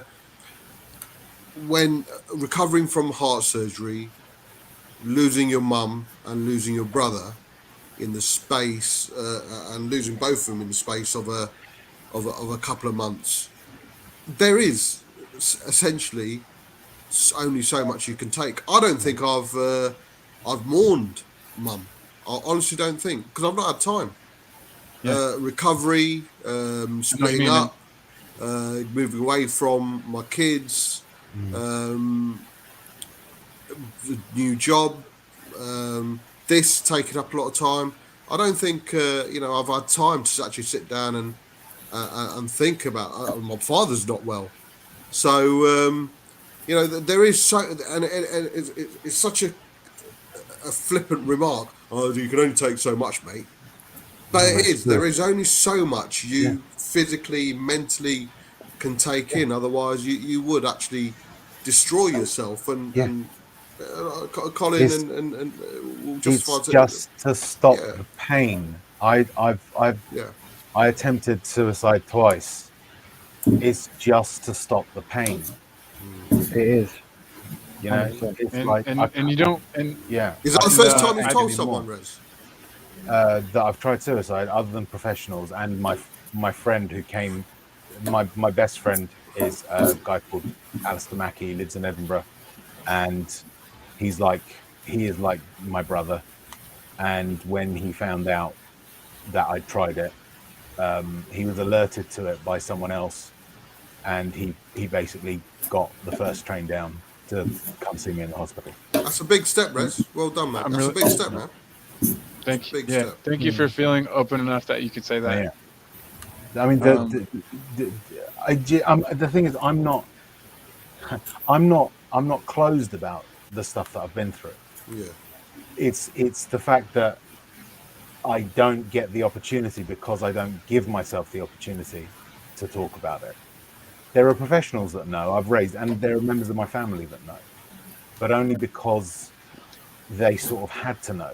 I've never actually volunteered it for anyone who didn't need to know, if that makes sense. Even when I made the first attempt, it was it really was just a cry for help, because all I did was I went on Facebook and I basically said that's it, and turned my profile picture into a black square. Then that was it, and that was enough to alert my friend Perry to then who basically let my friend Mackie know, and he came down, and also another friend Toby. But Mr. K brings up a really good point here too about just loving yourself and Yeah. not hate. You know, I'm not sure if everyone's gone through this, but I've definitely gone through periods of time where I've literally like hated myself, and I'm like, why would any, you know? And it it sort of sounds like you know, I can't right now. I can't stop hating myself. I can't stop. I can't love myself enough. I understand. I mean, I hate saying I understand, because everybody's pain is different. I don't want to minimize a single thing. I don't understand, but I can empathize, and I've felt that myself at times. You know what I mean? And so that's all I'm trying to say. I'm not trying to say I get you, or I get the pain you're having. No, I get that. I was going to say, can I say, I don't know if you've seen, I don't think you're going to get it over there, but what's his guy's name? Can't remember his name now. Rowan Kemp. He did a documentary on BBC Two about mental health. Did you guys see it? No. Yeah, so his best friend killed himself, and so he done like a documentary on it. So you always ask the double question, because are you fine, but how are you really? So it's always like a double question. You should watch it. It's on BBC iPlayer, and it's really good. Like, I'll have to definitely check that out. Will you send me the link, maybe? Could you maybe do that? yeah, definitely watch it, because looking at that, it makes you think in perspective as well. Like, everyone's going through a lot of shit, and there's ways around it to get help. Everybody's hurting. We're all broken people, and that's one thing that I learned about this first community. But before, like, we did the thing again where Thiago, we've all just been hogging the conversation, Thiago, and I'm really sorry about that, man. Is mental health something that in Brazil like gets talked about a lot? Like, do you guys? I don't know. Like, is it? I know that everywhere is different. You know what I mean? And so I don't know how much it gets talked about, and how much you know. Is it a big topic? It is. People talk about it, but they don't do enough about it. I haven't had the same time of experience as you guys have, because, of course, you're older than me. But mental health for me has been a struggle for the last 7, 8 years, and I'm 20 today, so started at like 12. The thing that happened to me the most is that I needed to give support to someone, to take action to help their lives. And for so long, I was so good in hiding how much I was broken inside, that it got to a point that people didn't believe I'm broken. And one day I opened up and someone said, "Yeah, but you gotta understand everybody else has problems and you gotta help them." That's literally what I heard. You have problems, but yeah, everybody else has. You gotta help them. And it is hard because I've always had problems with opening up. As Raz said, he had self-esteem. I've always had problems as well because I've always been the chubby, nerdy guy that would sit in front of the class studying, and they're like only to get grades, grades, grades, grades, because there was nothing else for me to do. I don't have any talents. I don't sing. I don't dance. I don't draw. I don't. I'm not good at sports. I don't have any talent. Um, and I've closed myself into this cage of where I just throw my feelings aside and don't really care about it. Like, yeah, okay, I don't have time to be sad or.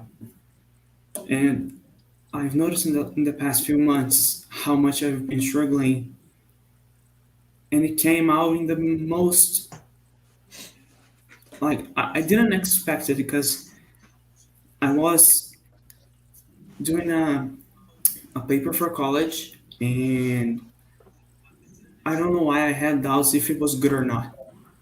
I had the biggest of breakdowns I've ever had. I like for 3 4 days straight crying every single day, every single time. I just couldn't stop. And for me it's a struggle. I'm not gonna lie that during the pandemic I thought I wouldn't see the end of it. I honestly thought that I wouldn't be here at some point. But yeah, I'm probably at my worst right now, but I'm trying to find ways to get myself up. And I'm only 20. I'm starting my life right now. Just got into college, and I still have so much to live. I think I hope I do, but Bro, Have you're you a told baby. anyone, You're a Thiago? baby, my friend. Have you told anyone? I try to. But yeah, like in the person I expected to understand me the most was the one who told me, everybody has problems. You gotta understand them and help them Yeah. because they're also going through a tough time. There's And always someone, that fear. There's always that fear that they'll turn around and not even deliberately, just dismiss what you're saying. When but what hurt me the most about this is because this person shares my blood. It's not only a friend. Yeah, yeah, It I know what you're saying. was. I know what you're saying. It's So someone is sharing. it? Do you think it's a cultural thing as well, Tiago? I think so. I think that in Yeah, 100%. society, Yeah, nowadays, we still have a lot of the stigma of men have to be strong, they cannot cry, they can't be vulnerable, they can't speak up Yeah. what they're feeling about because if you do that, you're not man enough. yeah, well, I'm sure I speak for everyone here, man. We might be 1,000 miles away, but we're here for you. Absolutely, dude. We, 100%, we love you, 100%. bro. We're here, man. You are you For are sure, a Tiago. fucking awesome You person. need And I'm anything, man. You need anything. so glad I Yeah. met you, man. I think it comes Yeah, down as and I- well to like a generation thing because everyone had to be harder back then, but now Mm. Yeah. we're in 21st century. We're allowed to speak. I have a theory about this. I have a theory that in actual fact we every single person on earth will have mental health issues. But like any other talent, like the ability to play football, the ability to sing, the inherent talents we have, some people have an inherent talent for being able to assimilate it. Those of us that suffer it don't have that skill, and we need to learn it. In the same way that even someone with no ability with a football can learn some of the basics, I think that it's a case of we just don't know how because we don't have that skill, but we can learn it. And that's what I think therapy is important for. Because But Go on, some of the most talented people, and this is what I'm learning from my therapist and why I've got back into writing scripts. I'm not saying I'm talented, but the reason I've got back into script writing is because, he's basically given me the confidence to believe that people, some of us with all these different ADHD, OCD, depression, anxiety, all these different former addicts. We've got talent, like and even sorry, just to bring back the the likes of Gascoigne or Georgie Best or guys like this on the football pitch. Maradona, like there's geniuses amongst the community with people that have mental health issues or addiction problems, and yeah, of course. and we need to, and some of us, the most creative people, are people who've also got severe mental health issues. But just what I'm learning from my therapist at the moment, that he's taught me this, and I believe him. And Rez, if you also to you, aarondove@gmail.com, if you want to get in touch with my therapist. Guys really made a difference in my life in the last 18 months. I might take you up on that, because I mean I was speaking to Colin about this. And Jamie can relate. I've basically so essentially my mental health issues were rooted in stuff that happened to me in my childhood and my adolescence. And the thing is that everyone who's seen me, everyone who's met me, will look at me and think he's the most confident guy in the world.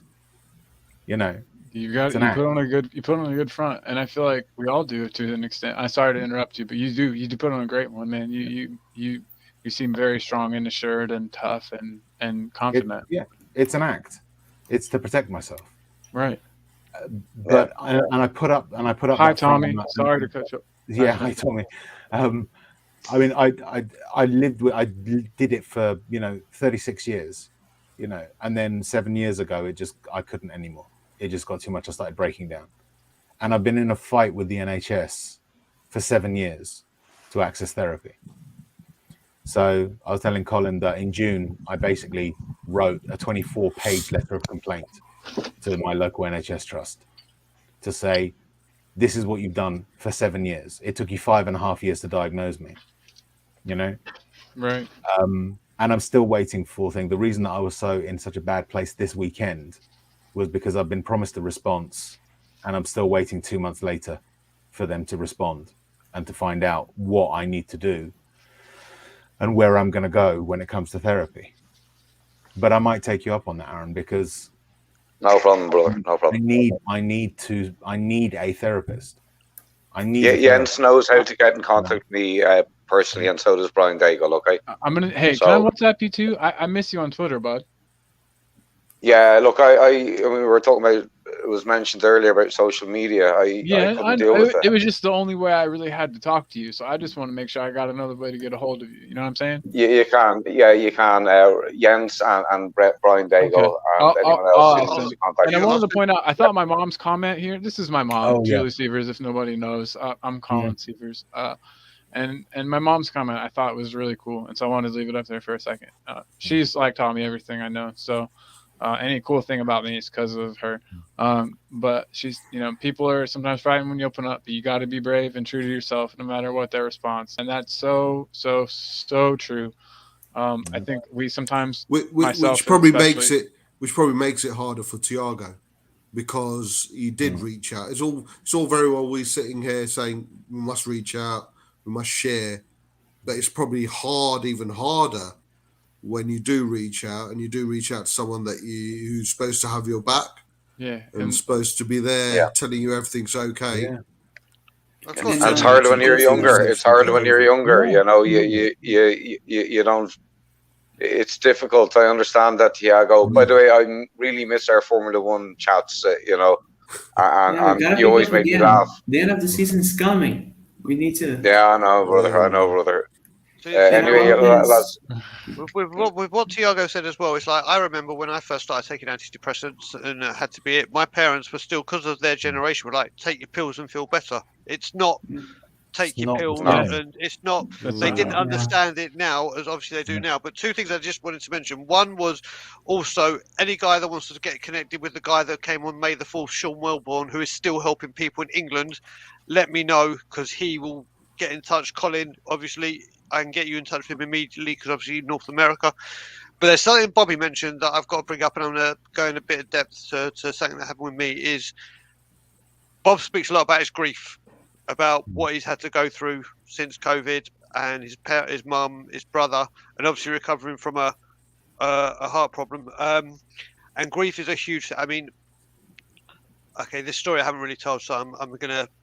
People know parts of it. So September the 12th, 2019 is the worst day of my life because my wife had a miscarriage. The very worst day of my life because my wife had a miscarriage, and I've wanted a kid all my life. My wife was very kind of, but then she decided yes, she wanted it.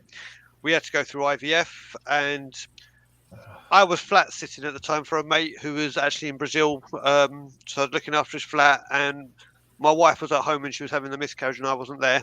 And then I got the call at 5 o'clock in the morning when I woke up and saw my phone, and I had to rush to the hospital. She was just left there in pain for a little while until I blew my fucking gasket. But after that, I had to stay away from my wife. For the first couple of days, I was with my wife, but like my dad, when he lost his mum, my mum got diagnosed with cancer, he lost his sister, blah, blah. He has always been, right, everyone else grieve, get your grieving done.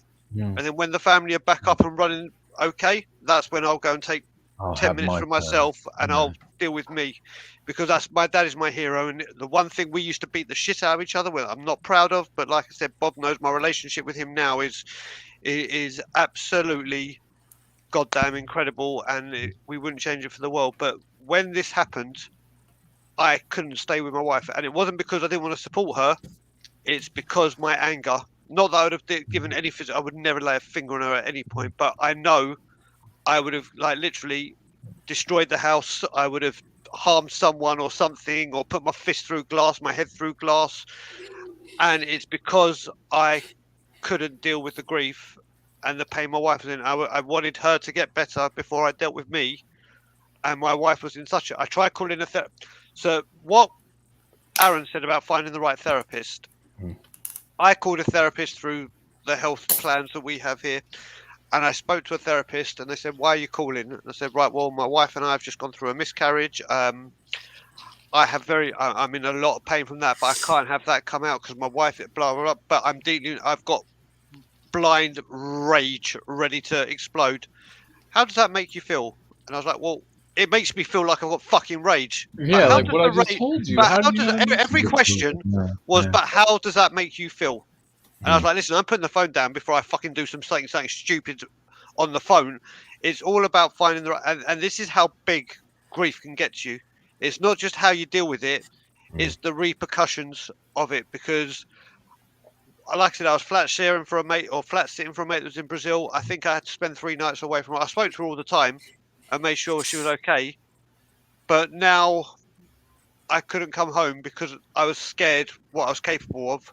And my mother-in-law, who's never seen violence or the shit that I could have brought this way, and I probably would have been a danger to them, not physically to them at all, but the anything I would have done. So talking like Bob just did about grief, it's a huge factor of this. And it's not because you don't cry straight away doesn't mean that you're dealing with it badly. It means your body is not twisted, but your mind. I just follow my dad is my hero, and if whatever my dad does, like the way my dad has treated my mum, like they've been married now 44 years. Every Friday for 44 years, there's £100 bouquet of flowers every Friday, without fail.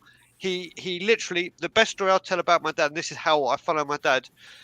He gets taken the piss out of because of what he does with my wife, romantic gestures, blah blah blah blah blah.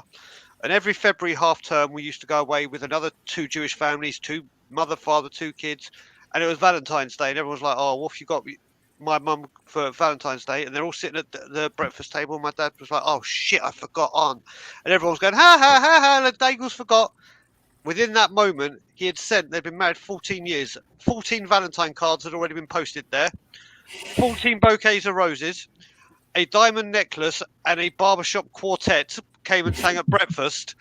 And then all the other guys were like, okay. And this is how my dad treats my mum and how he treats this. So everything that my dad does, I've kind of tried to follow, because if I could be half the man of that man, I'm a very, very lucky man. And unfortunately, I followed it in the way of grief. That I need to make sure everyone else is okay. Right. You neglect before yourself. Exactly. Yes. And so like what I was going to get is like when Bob said as well, grief is the hardest, and it doesn't mean just because you don't cry immediately doesn't mean you've just got to be open, and that's why. I mean, I've never told that full story. I don't think I've even told Bob that. But yeah, it's dealing with grief, and there's all different kinds. And just because you don't handle it how normal people or other people, not normal, that's the wrong word. Other people deal with it, you know what I mean? Yeah. doesn't mean that you're wrong. Yeah. It just means obviously you're dealing with it in a different process, and it's understanding that process. And sometimes you need help for that process. So never be ashamed that you don't act like other people or you don't deal with it like other people. That doesn't mean you're wrong. It just means you need help in other factors. So please go and get that help. And Yeah. Before I want to talk to Tommy real quick, but before that, I just wanted to say I keep harping on it, and I'm probably being annoying.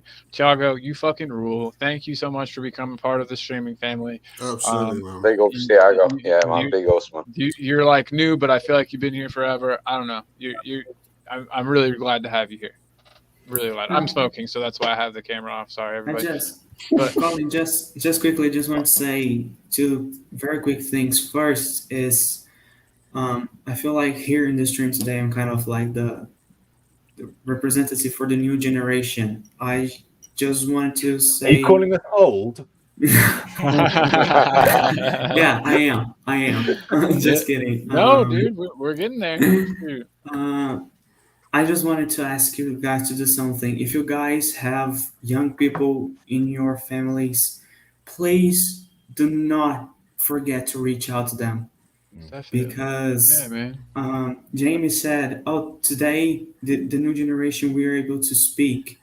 We are able to, but we don't. I had a guy that studied with me, and before him coming out as homosexual, he had so much panic attack of being afraid of telling who he was. He would get into our classroom and I would sit right beside him, and one day I noticed his wrist was bleeding. Not because he got himself, he was scratching himself so hard because of the panic and anxiety. His fingers were full of blood. And another thing I wanted to say is there's a book that helped me a lot. It's a little bit hard to read, but you can understand it just fine. It's a psychologist. He's called Carl Jung. I actually discovered him through music, and he talks about the archetypes, the persona, the shadow, and the ego. And if you guys can read, it's a great read. He talks about how the persona is the mask that you're gonna put out there. When you're with your friends, you're one person. When you're with your family, you're someone else.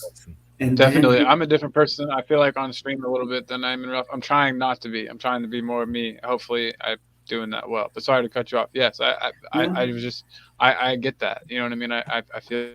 Yeah. It connected to me a lot because I was like that, and also the shadow part is because this is a process you gotta go through to get to your ego, and the ego here is not the bad part of yourself, like you're egotistical and you only think about yourself. It's who you truly are. Who you are, yeah. And the shadow is the most difficult part because it's the part where your characteristics that not necessarily are bad, but you don't want people to see, is that you put aside. And I mean, it's a great read. You're gonna learn a lot how to rediscover yourself, and you're gonna dig deep into yourself. I would, of course, advise you to get professional help because it's not an easy road. I don't know why I'm doing it by myself. I don't know, I'm just crazy. Maybe there's a brain cell that is missing in my head, but it's a great read. If you guys can read, it's amazing. It's gonna help you a lot going to the road of, in the end, you're gonna love yourself and you're gonna look at yourself and like, this is who I am, and there's nothing better than this. Yeah. You know, Thiago, so many things there you just said. You're an incredibly wise dude. So many things there, Thiago, that you just said in the first couple of minutes there. I don't know if you can see my arm, but when I was a child, or teenager, I used to self-harm, burn my arms and burn scars into them and initials into them, like your friend did. You probably can't see that on cam, but also I have a daughter. In this, well, I mean, I try and keep in contact with her, but I don't really know her in Japan. Who ran away from home from her mum in Japan. She grew up in Japan when she was 16. And she's 19 now, and she's got an 18-month-old baby that I haven't seen yet. And I can barely speak to my daughter because I don't speak Japanese, and now me and her mum, we're not really in contact anymore, and she was like our translator, and I don't know, man. You know, so that was another kind of pile of shit that was not shit. Sorry to use that word, but a lot of stuff that I was going through in the last couple of years. Use all, whatever words, man. We're not the word police here. You can use them all. But that's why I'm so desperate to get back to Japan. You know, just to meet my granddaughter and try and be a part of my daughter's life, man. Oh yeah, you know. My dad ran away and never wanted to be a part of my life. So the fact that you're like pushing so hard to be in your kid's life and your grandkid's life is really cool to me. I respect the hell out of it. I didn't run away. I didn't even know I had a daughter, and I didn't. No. I wasn't mom didn't tell me insinuating. until she was 7 years old. You know. I hope you don't think I was insinuating that you did run away. No, not that. But I just don't want anyone to think that you know, that's what happened. Yeah. I didn't know I had a daughter until she was 7. And her mother never told me that I was the biological father until then.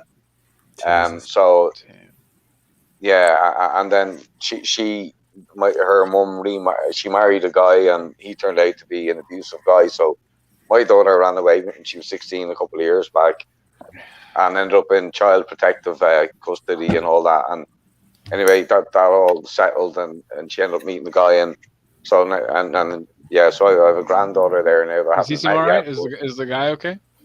Yeah, he's a lovely guy, and his family are lovely, and they all live together. The parents. At least there's happiness there. You know what I mean? There is a very happy ending, Colin, or a beginning, should I say? Yeah, not good an call. end. I like the way you put that. Definitely. But real quick, I want to say, Tommy, I'm so glad you're here, man. We haven't let you get a word in edgewise, but I'm really sorry, really Tommy. Sorry, really Tommy. glad that I don't want to talk, man. I don't want to talk. I just want to listen because it's I talk too much. I talk too much in my stream. So no, man. Look, when you said this stream was happening, I was like, okay, right. You didn't tell me what the specifics were. I expected to come in talking about, you know, who's replacing Skip against Leeds on Sunday. So We did that. It's Winky. We think it's going to be Winky. I love Tommy, man. Yeah, Tommy, I love your channel. I love it. Absolutely love it. Me too, Tommy. Man, you got me started Appreciate doing it, this, man. man. If it wasn't for you, how did you even find? I don't even remember how you found me to get me to do a stream with you. But you Mate, somehow. do you know what? I was just DMing people on Twitter. I was just DMing people on Twitter. I was like, I've got a new channel coming up. Make sure you subscribe, this, that, and the other. And it happened that way. But you talk about early on. It's not my time to talk because people helped me out unbelievably at the start. I think it was my 3rd ever live stream. I had a seizure. On my 3rd ever live stream. And it was live. Everybody could see it. I was there with Chai and Josh. Josh was there and Chai was there. Yeah. They handled it brilliantly. I had blood pissing out. I don't remember anything.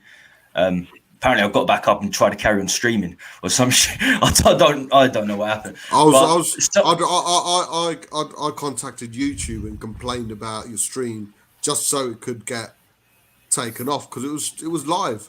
So I had to report it as being, I don't know, sexually offensive or something, just so they could stop streaming and take it off. And I know Josh was trying to get hold of people. Man, that was crazy. Yeah, man, nobody knew me at all because it was literally my 3rd live stream, and I got so much support, so much messages. Look, did you have much history of seizures before that, or was that one of your first? Oh yeah. I had epilepsy since I was like I wasn't born with it. I had it when I was 23. Since I was 23. Interesting. I want to talk to you in private. I have something I have to ask you someday. Oh, absolutely. Now everyone's going to be like, what are they? I'll tell you what, Colin, mate. Do you know how you've held this together? Unbelievable. How you've hosted this and held this together. I couldn't do it. Honestly, I don't think I could do it. So, man, and hearing everyone's story is just heartbreaking. As Mr. K put said, look, people like David Harris. I never met David Harris, Matt Hayes. They're all like, UK, you good. We are Tottenham boys. It was my 3rd ever stream. I never met people before. And they showed me support. And then I was on the May 4th thing, and it was great to hear Brian Daigle's issues. You had me in bits, man. Man, I've never done that. I've never showed people that. So it was a weird one. But we had who's the guy that was there with Claude. You had the guy that was there with Claude at Kenny Ken. That's it, Kenny Ken. He was, I mean, Claude, just, Claude died. So he was there shortly after that. It was obviously big on AFTV, and there were a few other people, and it was brilliant to get it out. The next day I felt better. And I think everyone here, because everybody said something that breaks my heart, quite frankly, is going to feel better after this. Everyone's going to feel better after this. Because just getting yourself heard, man, is amazing. It's amazing. And just showing, I really hope that we're showing even the people that like are in the comments, but they're all talking too. But if anybody sees this later or rewatches this stream, like I just hope it emboldens you, I guess is the word, like to be able to reach out and to talk and tell your story and stuff, because like Tommy said, it does help, and it does, you know what I mean? Guys, can you just check the private chat? Everyone that's here, just quickly check onto the private chat. I've left a message, and just get back to me and let me know. But carry on, Colin. I'm already there, Brian. I know you are, buddy. I just hope that it will help to embolden others, especially young men. Like Rez said, the highest number of suicide cases. Just like reach out and to be brave enough to get that story out. I mean, because in a way, at the end of the day, I think we need to be, and this is going to sound like a generalization, but it's a phenomenon. We need to be more like women, because I don't know if it's a cultural thing or not, but and I'm not saying that there aren't women out there who have the sensation of being alone and being isolated and not being able to reach out, but it seems like women have find it easier to talk to each other. There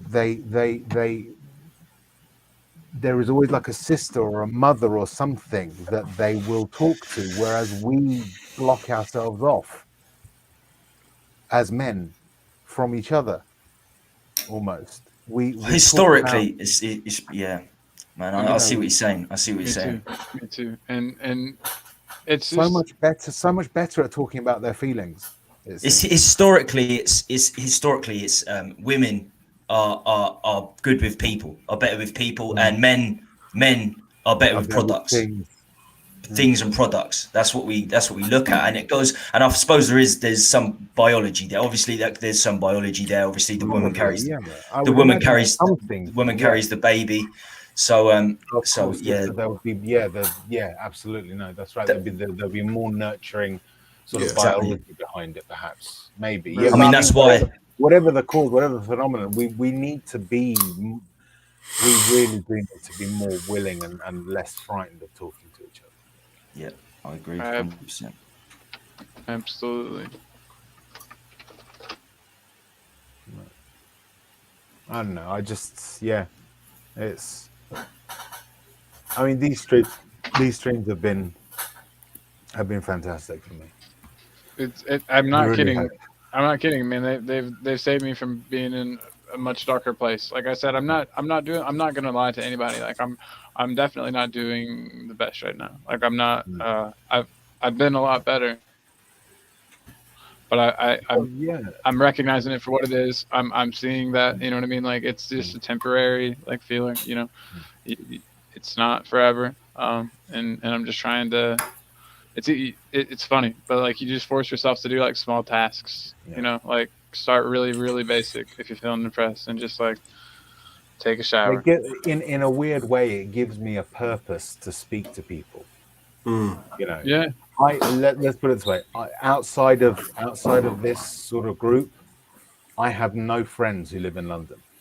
Zero. Right. As I say, I've got 4 best friends, right? 4 really, really close friends, and they live in Leicester, Swindon, Edinburgh, Dunfermline, and Luxembourg, right? I have no friends in London because I feel isolated.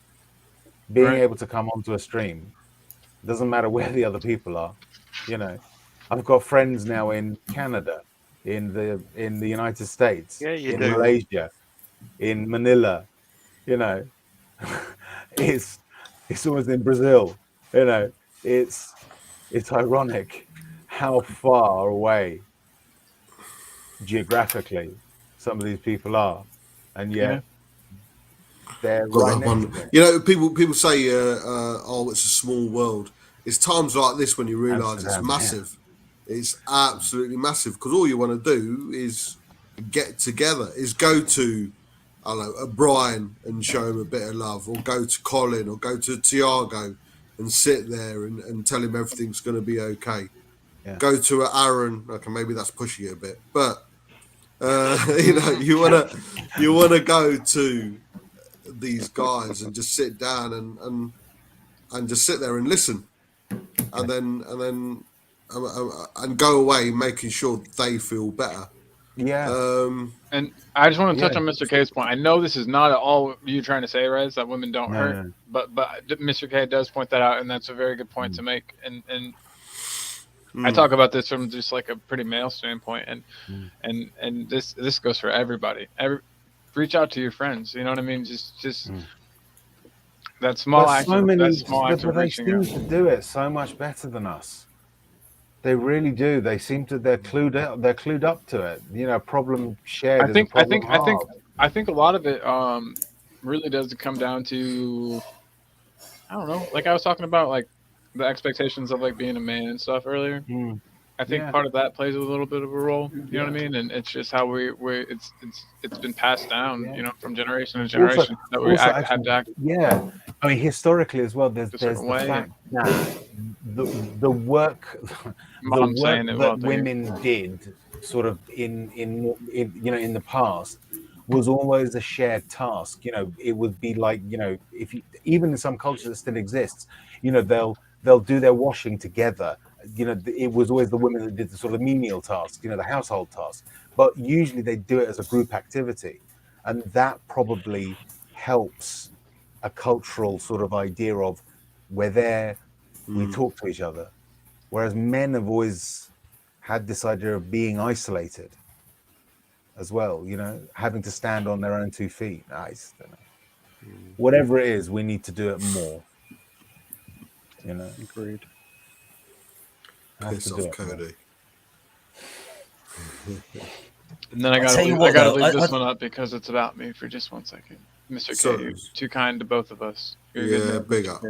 Big up, Tottenham Mum. Big love, Mr. K. Tottenham Mum. Yeah, love it, Tottenham Mum.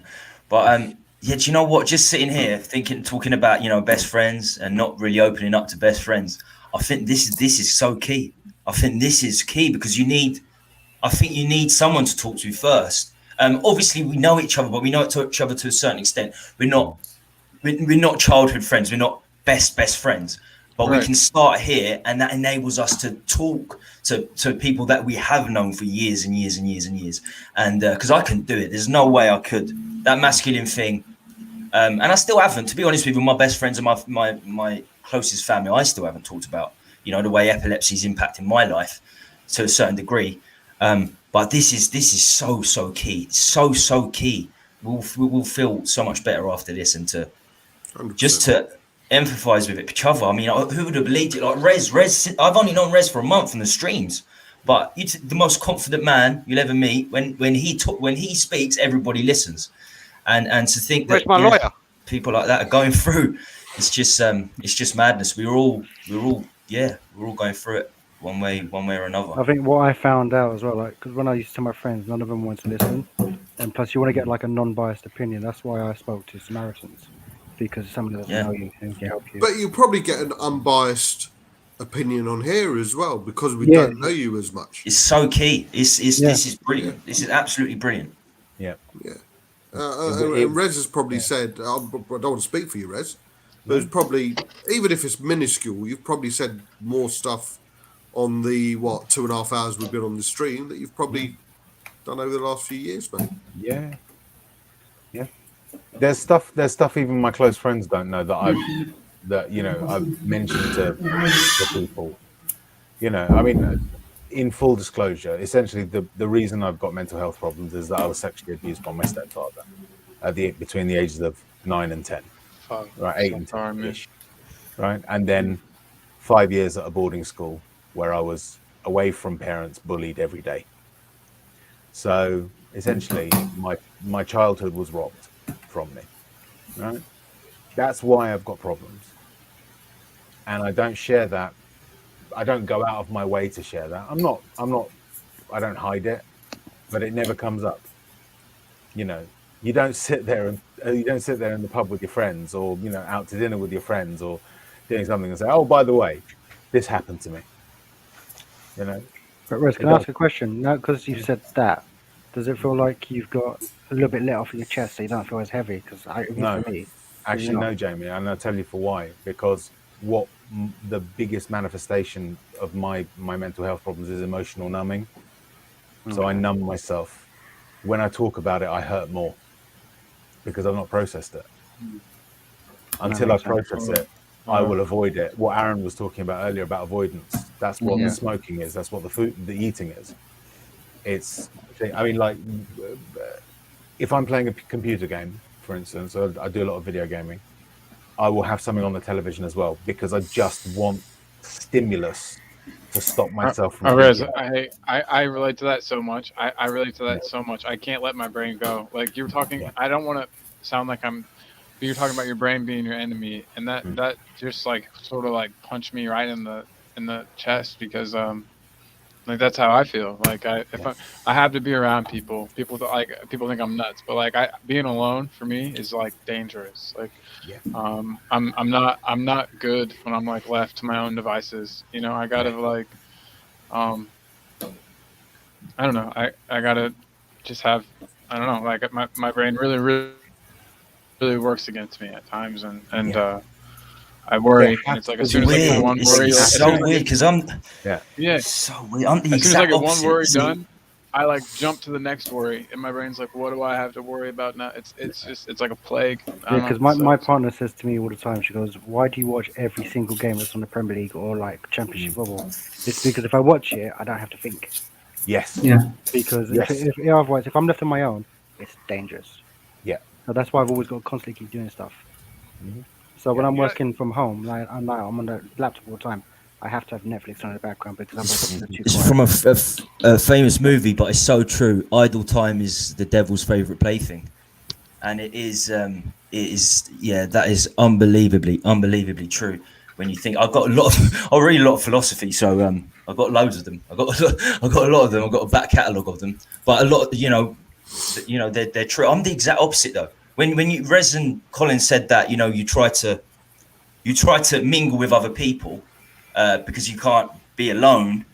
I'm the exact opposite. I'm just a complete lone wolf. I like to do my own thing. I have to do my own thing. Oh yeah. It's when I mingle. That's when sometimes it can be sort of problematic. I'm an only child. I had a lot of friends growing up. I grew up in a council estate. Lots and lots of friends, but I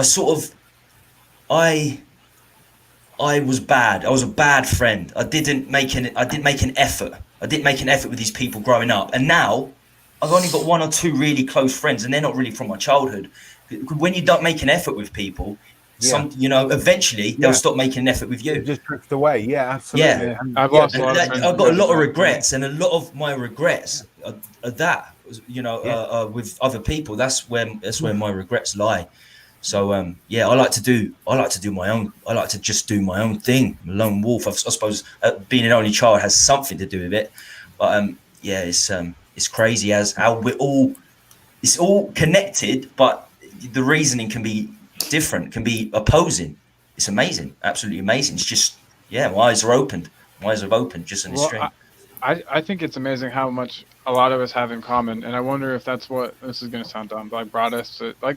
Not everyone wants to like get online and be a YouTube person, like because you put yourself out there a little bit, and you're like, it's, and the people, I don't know, like some of the people in the comments, like they could be on here. It's not hard, but like they don't do it, and I wonder if there's just something about, because we all hurt, like all of us, like there's pain, like.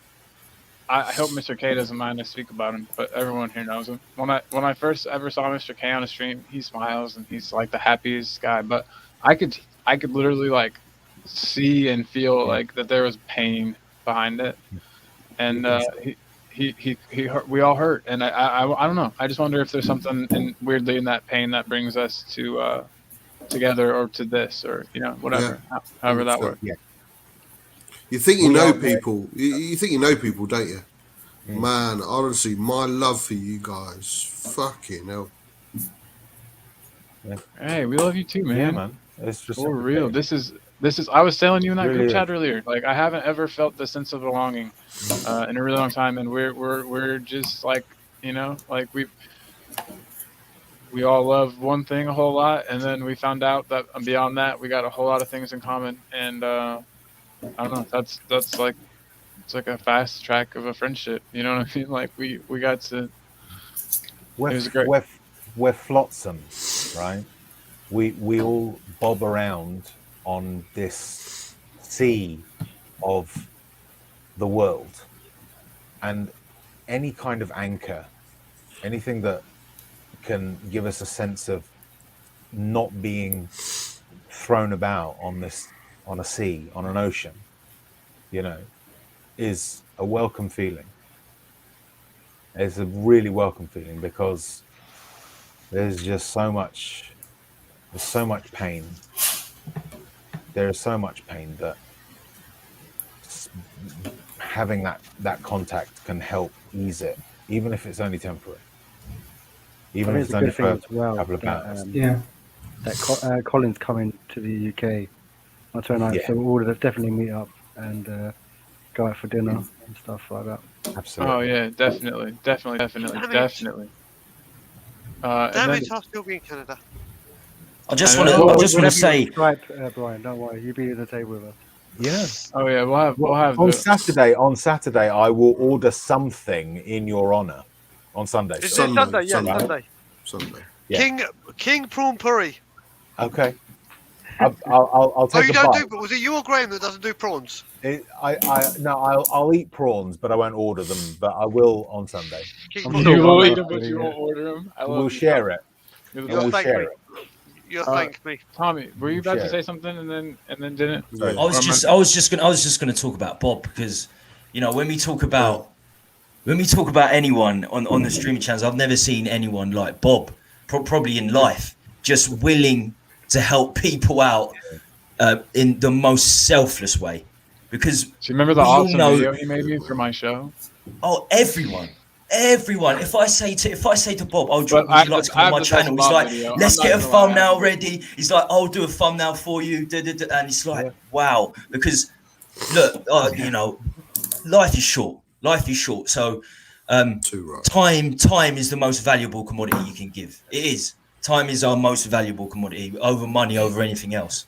So to give that up, to help people out, and to constantly just be selfless like Bob is. I've never seen anyone like Bob's. Unbelievably selfless. Life's too short. So, life's too short, like you say. This stream tonight, Bob messaged the group and said that, hey, I'm gonna stream at 11, and I was like, oh shit, I last minute had one for 10:30. I was like, you want to join forces? And boom, he retweeted and got the word out, and you know what I mean. And he's here, and I don't know, Bob, you're the man. We all love you. Bro. The way I see it, mate, is maybe it's the probably downfall of me, but anyone else would do the same. Yep. I keep on getting told that they don't, but I don't see that. I only see the good in people, and it's probably been to my own detriment in life. Sometimes life is too short. I think you're better off trusting people and assuming people are good. Life is too short, man, and if it means a little part of me can but if a little part of me can bring joy to someone else, then so be it. What I also want to add on that as well is, Colin, I shared it with you again, but I was going to share it on the group chat, or not the group chat, the live chat, but I can't do it because I'm an admin. But do you remember that and I think I've said it to a few people, where the thing that whenever I'm feeling down or where I think things are getting low, there's a 10-minute speech that I listen to. Colin, you know the one I'm talking about, the third year dropout. Yeah. I've just posted the link in your WhatsApp. Can you just share it on the group chat? And when I say the group chat, I mean the live feed, because anyone, listen, it's 10 minutes, and it's basically a guy getting a very prestigious honor in Texas, but he talks about his life for 10 minutes, and he talks about the wisest man in his life was a third-year dropout, which was his father, who was a cook. and he tells his story through his dad, and then and every time I feel that I'm about to fall down, I watch this video, and this video gives me enormous strength. Now, it might not work for everyone. Kirst just mentioned it, because I speak to Kirst a lot. How are you, honey? I haven't spoke ages to you. We'll have to have a catch up. I'm glad you're here. Good to have you here, Kirst. Much love. Big love. And I've sent it to Colin. I've sent it to other people, and take of it what you will, and get back to me if any of you do listen to it via any channel that you've got me, and let me know, because this video is, and Reds, honestly, seriously, brother, watch it. I'll send it to you privately anyway, because it helps me more than I could ever even begin to say. And on that note, I am going to check out, because I said to my wife I'll be 90 minutes. We've now almost been 3 hours. 3 hours. I am in such shit that I may come back in 5 minutes for some more therapy. So we'll be here for you, mate. But good luck. Hopefully she'll give your wife some loving. Yeah, tell her we needed you, man. Tell her we really needed you. I would. But tell her we love her for allowing you to be with us. First. That too. Do you know what? That's a good line that I'll use. That is the line. I'll even go back and play that and say, do you know what? She knows I love her. I'll tell her. Oh well, probably she's spoken to you enough times. But yeah, everyone, please watch that video. Colin, thank you for letting me be a part of this show. To everyone that's been on it, it's amazing, and it's just so. Like I said, I dreamt of people having this conversation and being able to do this with mental health, with the struggle that I've had and to see it happening, and for people to feel so comfortable, not just talking like we're in a group chat on WhatsApp. This is live for millions, accessible for millions of people. So for people to come up and say that, and for the love and respect people in the chats and everyone, I won't get into names because there's so many. But yeah, just listen. Everyone have a great weekend. Rez, I'm going to send you the video anyway. Guys, we'll speak to you all soon. Love ya, miss ya. And have a great weekend. Take care of yourself. Take care, mate. Take it easy, Brian. Colin, I just a quick thing, because Raz was talking about how sometimes coming to a stream about Spurs just gives you the purpose to talk about something. I just wanted to make a special thank you, of course, to you for letting me in the stream, but also to Tommy and Bob, because I've been following the Spurs YouTube for some time now, and sometimes I'm feeling like completely useless, and I see a notification on my cell phone like, oh, Tommy's going live in 30 minutes, and I'm like happy, oh, okay, let's go watch it, let's have some fun. The same with Bob, the same with Colin, and now the Spurs YouTube. And I just want to say a big thank you to all of you, because you don't know me, I don't know you guys, but still you helped me through so much. Because lots of times, so much, instead of just doing nothing, just watch you guys and have some fun and talk, and here talking about Spurs. It's really a huge therapy to me. So a big thank you to all of you. Make me cry, bro. You're welcome. Hey, You're very welcome. You're super welcome, and we're really, really glad to have you on here, bro. For real. Thiago, man, 20 years old. That's unbelievable. You got another 60 years, man. You got another 60, 70 years. Like, possibly wow, more, I'm so jealous, man. I'm so, the average. I know. I don't want to start talking more about life expectancy, but you're such a wise dude. You're such a wise 50% dude. 50% of the people born after the year 2000 will live to see 100. But that's the thing. You see, age doesn't matter, does it? Age does not dictate what you're going through. It really doesn't dictate what you're going through. And what I would give to be younger, I only turned 32 the other week, and I feel it. My buttocks are hurting. I had one run this morning. My buttocks are hurting. Shoulders falling apart. You know, after one run. So, being fair, Yaga, man. I know, like, Rez and Bob are still a little bit older than me, but it's. But this is only the second time I've met Thiago. You speak so wise. For you guys, unbelievably. I'm not kidding. I sound selfish, but like I talked to him on Twitter. I talked to you on Twitter, man. And I could just tell from talking to you that you were really cool. And I invited you on my stream. And you can tell, like, the first time I was like, hey, will you be on every one of my streams forever? And you're just like, yeah, if I can't. Like, I don't know. We were instantly just like. You've had a gentleman's agreement. Yeah, I was like, and Levy taught me all about those. No, but I was like, dude, you're my stream partner now. I just love your take on things. I love your perspective. I don't know. You're just a really cool person, and I'm really happy to know you. So I can't not tell this person to piss off. He was one of the original people that I started telling to piss off, and he's not even a YouTuber. So Bryce, big up, mate, and piss off. Bryce is a legend. I'm eating a tortilla. No one makes fun of him. I'm eating on stream, but whatever. He's been there right from the start. He was there right from the start for me. You know, we've all got our own people who've been. I mean, Wayne's always been there. Wayne, but I've not seen him tonight. But Wayne was there from the beginning. Bryce was there right from the beginning. Bryce is brilliant. Is he Aussie? Bryce is Aussie. Yeah. Shane Black's an Aussie. Shane Black's always been around. He's brilliant. I think he's probably the first one I ever told to piss off. So it's his fault. So big up, Bryce. Legend. Yeah, love him, man. Where the hell's he at? Okay, here we go. Bryce.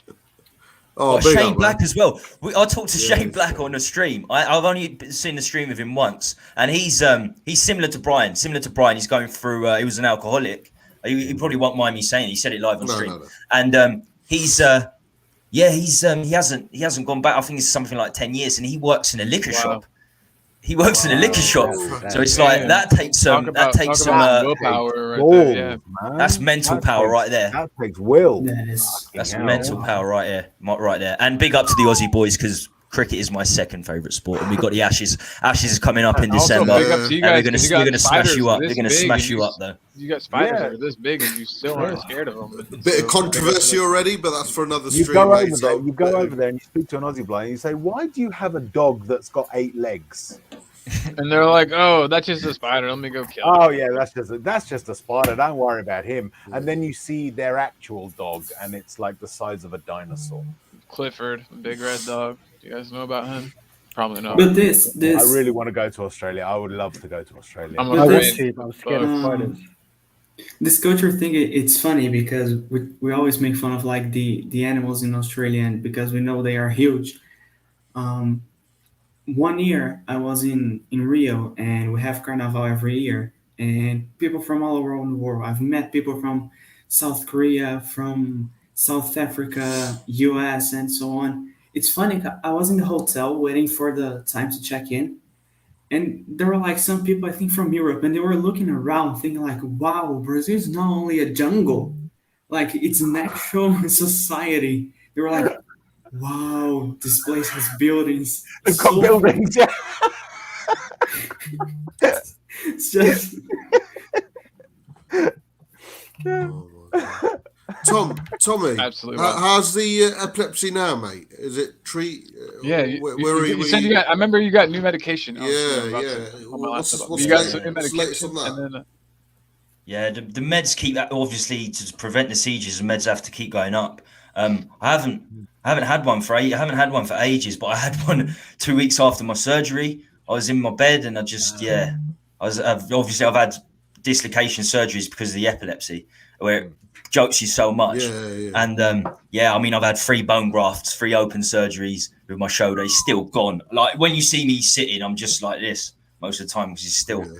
Yeah, it's still there. But no, the medication's working. The problem is, obviously, I started on about 100 milligrams. Now it's like 400 milligrams. So I'm so tired. I'm tired a lot of the time. Memory's bad, really, really bad. But no, it's in terms of seizures, it's going well, man. It's going well. Well, you're remaining amazingly positive in the like your memory's worse, and But yet you've just accepted it, and you're like, this is me, and you're living your life, and I don't know. I respect the hell out of that. Like that's. And this is amazing because Rez and Bob, we've all agreed to do a movie podcast. We're all going to do a movie podcast, and we talked about it the other day. We talked about it the other way. Yeah. Says he's right up for that. And Jamie as well, because I haven't talked to you yet, Jamie, but I know whenever we talk football, you're always mentioning movies as well. Like you watch Halloween Kills. Yeah. The night before I watched Halloween Kills, you'd already watched it and stuff like that. So, yeah, that was brilliant. But no, because my top 3 favourite films, my favourite film of all time is probably Memento, because of the whole memory. That, dude, that movie really sticks with me. It really sticks. I mean, my memory's not that bad. It's not 5 minutes. Like it's not that bad, but I do. It is quite rough. It is quite rough when you just don't remember things that you should. Do you have any tattoos of words or anything on you? I've got a memento tattoo, man. Yes, really? No way. Don't believe his lies. I've got Joe Pantoliano with the photograph. He says, "Don't believe his lies." That's so fucking cool. I didn't really think you did. I was joking, but that's awesome. I got some mad shit, man. I got some mad shit. See, I would say my two favorite movies is Back to the Future, which is all-time favorite movie. I love Back to the Future because I've even got a tattoo on my arm. So I don't know if you can see it. Yes, I got a Spurs tattoo. That's my only tattoo is a Spurs tattoo. Goodfellas is one of my favorites. Yeah. Goodfellas is a great movie. Like, should have won the Oscar. Should have won the Oscar. Usual Suspects as well. I'm still going to say The Shawshank Redemption. See if we can see it. Hold on. We got. I'm not going to say anything. I'm not going to say anything. Wow. I can probably tell you why I love it so much, and then you might go back and find the new appreciation of it. Do you guys like Wes Anderson? Have you guys ever seen any Wes Anderson films? Yeah. Yeah. Like, what's Wes Anderson? He's one of his Fox. Underrated. One of his Mr. Fox, or yeah, he does Fantastic Mr. Fox. He does other shit too, like Royal Tenenbaums and Life Aquatic. Yeah. With Steve Zissou, yeah. The Darjeeling Limited is my favorite one he did. It's like Luke Wilson and Owen they're on a train, and it's some good shit. The only Wes Anderson film I like is Royal Tenenbaums. The rest I just. They hit me. I did like the Fantastic Mr. Fox I really liked Fantastic Mr. Fox, but I'm not a huge fan. I thought that was amazing. Yeah. I just thought the animation was just absolutely amazing. Yeah, and then of course George Clooney's in it, so he's awesome. He's the voice. Wes Craven's another director I like. Oh yeah, he's done some classics. Yeah, Red Eye's probably one of his most underrated movies he's done. Is that Cillian Murphy? Is that Cillian Murphy? On the plane. Thiago, what's your favorite TV show or movie? Ooh, TV show? I'd probably say Friends because I've watched it like 1,000 times. Right, you can just put that shit on the background and it's just I've watched Friends. I'd love to do a Friends quiz. I'd love to do a Friends quiz. My girlfriend has never watched Friends. My girlfriend has never watched Break up now. I was gonna say, sorry, you gotta tell her it's over. Sorry, Rez. You do a Friends quiz, I guarantee I'll put money on that I'll win it. I will double your money. What does Monica? It depends if it's one of my quizzes, though. It depends if it's one of my quizzes, because it might be. Quizzes, I'll probably do. Yeah. What does Monica's dad say when she refuses food? When she refuses food, when she's fat. I know this one. Is that Judy? You've done it. She's not full anymore. Yeah. That's it. Oh, I see. Oh, at the time. How can you do that? I was thinking. Sorry, it was shit. It was a shit way of asking. How can you do that? You've finally done it, Judy. She's finally full. Yeah. Okay. What was the letter for Chandler? What was his name on the letter? The letter, what the TV guy? Chandler. Oh yeah, I know. Miss Chandler Miss Chandler Bong. Yeah. What's Chandler's whipping sound? Am I gonna get copyright? Hey, am I gonna get copyright? Yeah, I remember that. Yeah. You can't do anything. Chandler's the man. Chandler is the man. He makes it. He just makes it. What about Seinfeld? Do you guys watch Seinfeld? To be honest, no, seriously. Back in the day, Seinfeld used to watch. Or The Office. What about? Okay, what do British people think about the American Office? I've never seen American Office. I've never seen it as well. It's good. No, it's good. It's good. It is good. The first 2 or 3 series I've watched. I've never watched. I know you American guys are absolutely mad about it. Yeah. Who made a special appearance? Did The Rock make a special appearance in it? No, not The Rock. It was someone who made. Idris Elba. Idris Elba made it. Yeah. Oh no, he was in it for a few. He was in it for a few episodes. His character was a dick. His character was. I like Idris Elba. I really do. Even though he's mockumentaries. He plays an American in that movie, and he I don't know. He's just really funny and good at it. Well, I mean, he does an American in. No, does he do an American in Pacific Rim? No, he's a British guy. He's a British guy in Pacific Rim. I don't know if you've seen The Harder They Fall yet. No. Definitely, I'll recommend it. Really recommend it. Have you seen Long Road to Freedom, where he plays Mandela? Yeah. That's really good as well. Yeah. That's really good. But yeah, The Hard Way Fall. It's Western with hip hop. Amazing. Absolutely amazing. Interesting. I'll have to check that out. That sounds dope. There's all kinds of really good. I'm a nerd. I also watch like freaking nerdy stuff, like anime stuff sometimes. Try and watch Luther. I don't know if you watched it. Oh, it's amazing. You got to watch Luther. Idris Elba. Got to watch Luther. Watch. Have you seen The Wire? Have you seen The Wire? Because I've seen The Wire, but I've heard that it's dope. I really like. I loved Breaking Bad. I like. Tommy hasn't seen it, but what I was telling you about it. Their character's name's Tommy Shelby. What the hell's that show called? Oh yeah, Peaky Blinders. Peaky Blinders. Yeah, I've never seen it. That show is amazing. Watch Luther, episode 3. The first 10 minutes is just a guy in a petrol station. There's no music, and it fucking shits you up. It's a that is the one. That is series. Is it series 2, episode 3, or something like that? Yeah. They've got the dice. The twins have got the dice. That is just mad shit. There you go. That's mad shit. That alone, them 2 episodes should be a movie by themselves. Absolutely Easily. Brilliant. There is no music for the first 10 minutes. But Jesus. you can cut the atmosphere. I was going to say it hurt. Absolutely amazing. It is amazing.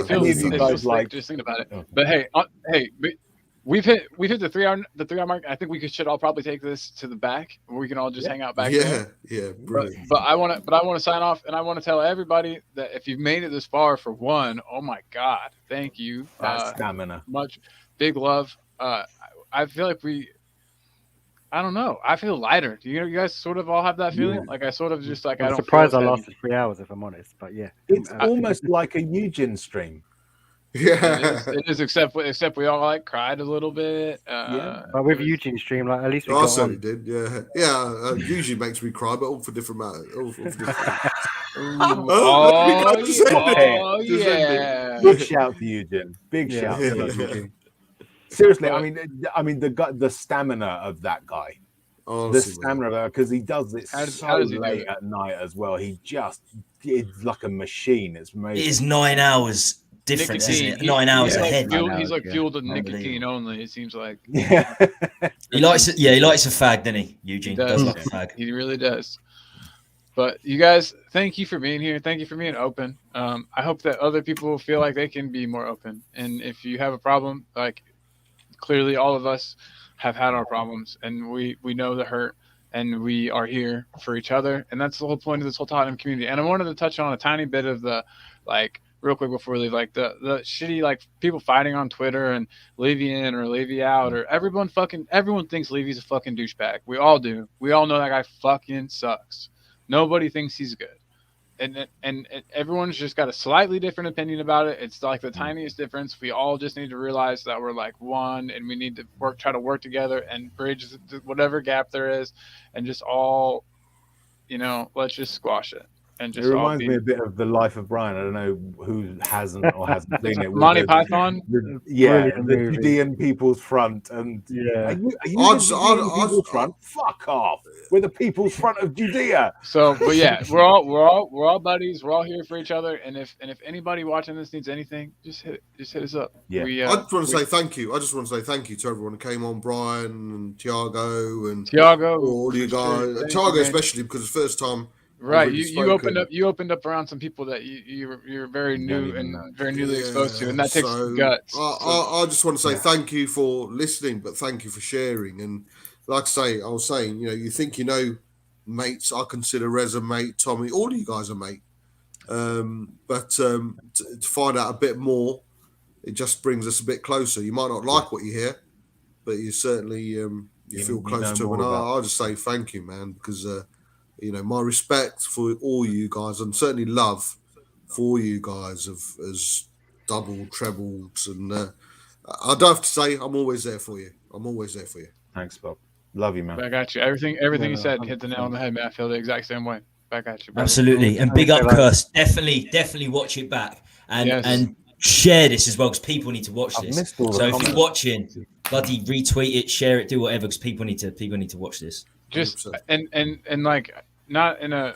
I just want everyone to just feel a little bit better. Like, you know what I mean? I feel a little bit better, and I hope if you watch this, maybe you'll feel a little bit better. And I don't know. It's kind of a small thing maybe that I can do and maybe help. And so, thanks, Colin. With really, that, thanks for We're doing all it. here for each other, so he's You know? Big up. Well, I think we've all wanted it, but you did it. Yeah, big up, mate. Thanks, Mate, guys. expertly hosted. Honestly, I couldn't have held it together. So amazing job, Colin. Amazing job, man. Because it's tricky, bloody tricky subject. Putting our hearts on the line, quite frankly. So yeah, thanks, Colin, man. Thanks, Colin. Really appreciate it, man. Thank you guys. Thanks goes to you. Above all, I will be doing In the Wall show tomorrow, 10:30 p.m. Talking about. I even took my talking ball thing off here. I was like, it's inappropriate. I was like, this isn't the time. I love this. It's the way he did it. It's so common. All right, but hey, and with that, hey, Levy out. I love all of you guys. If you need me, I'm here. So funny.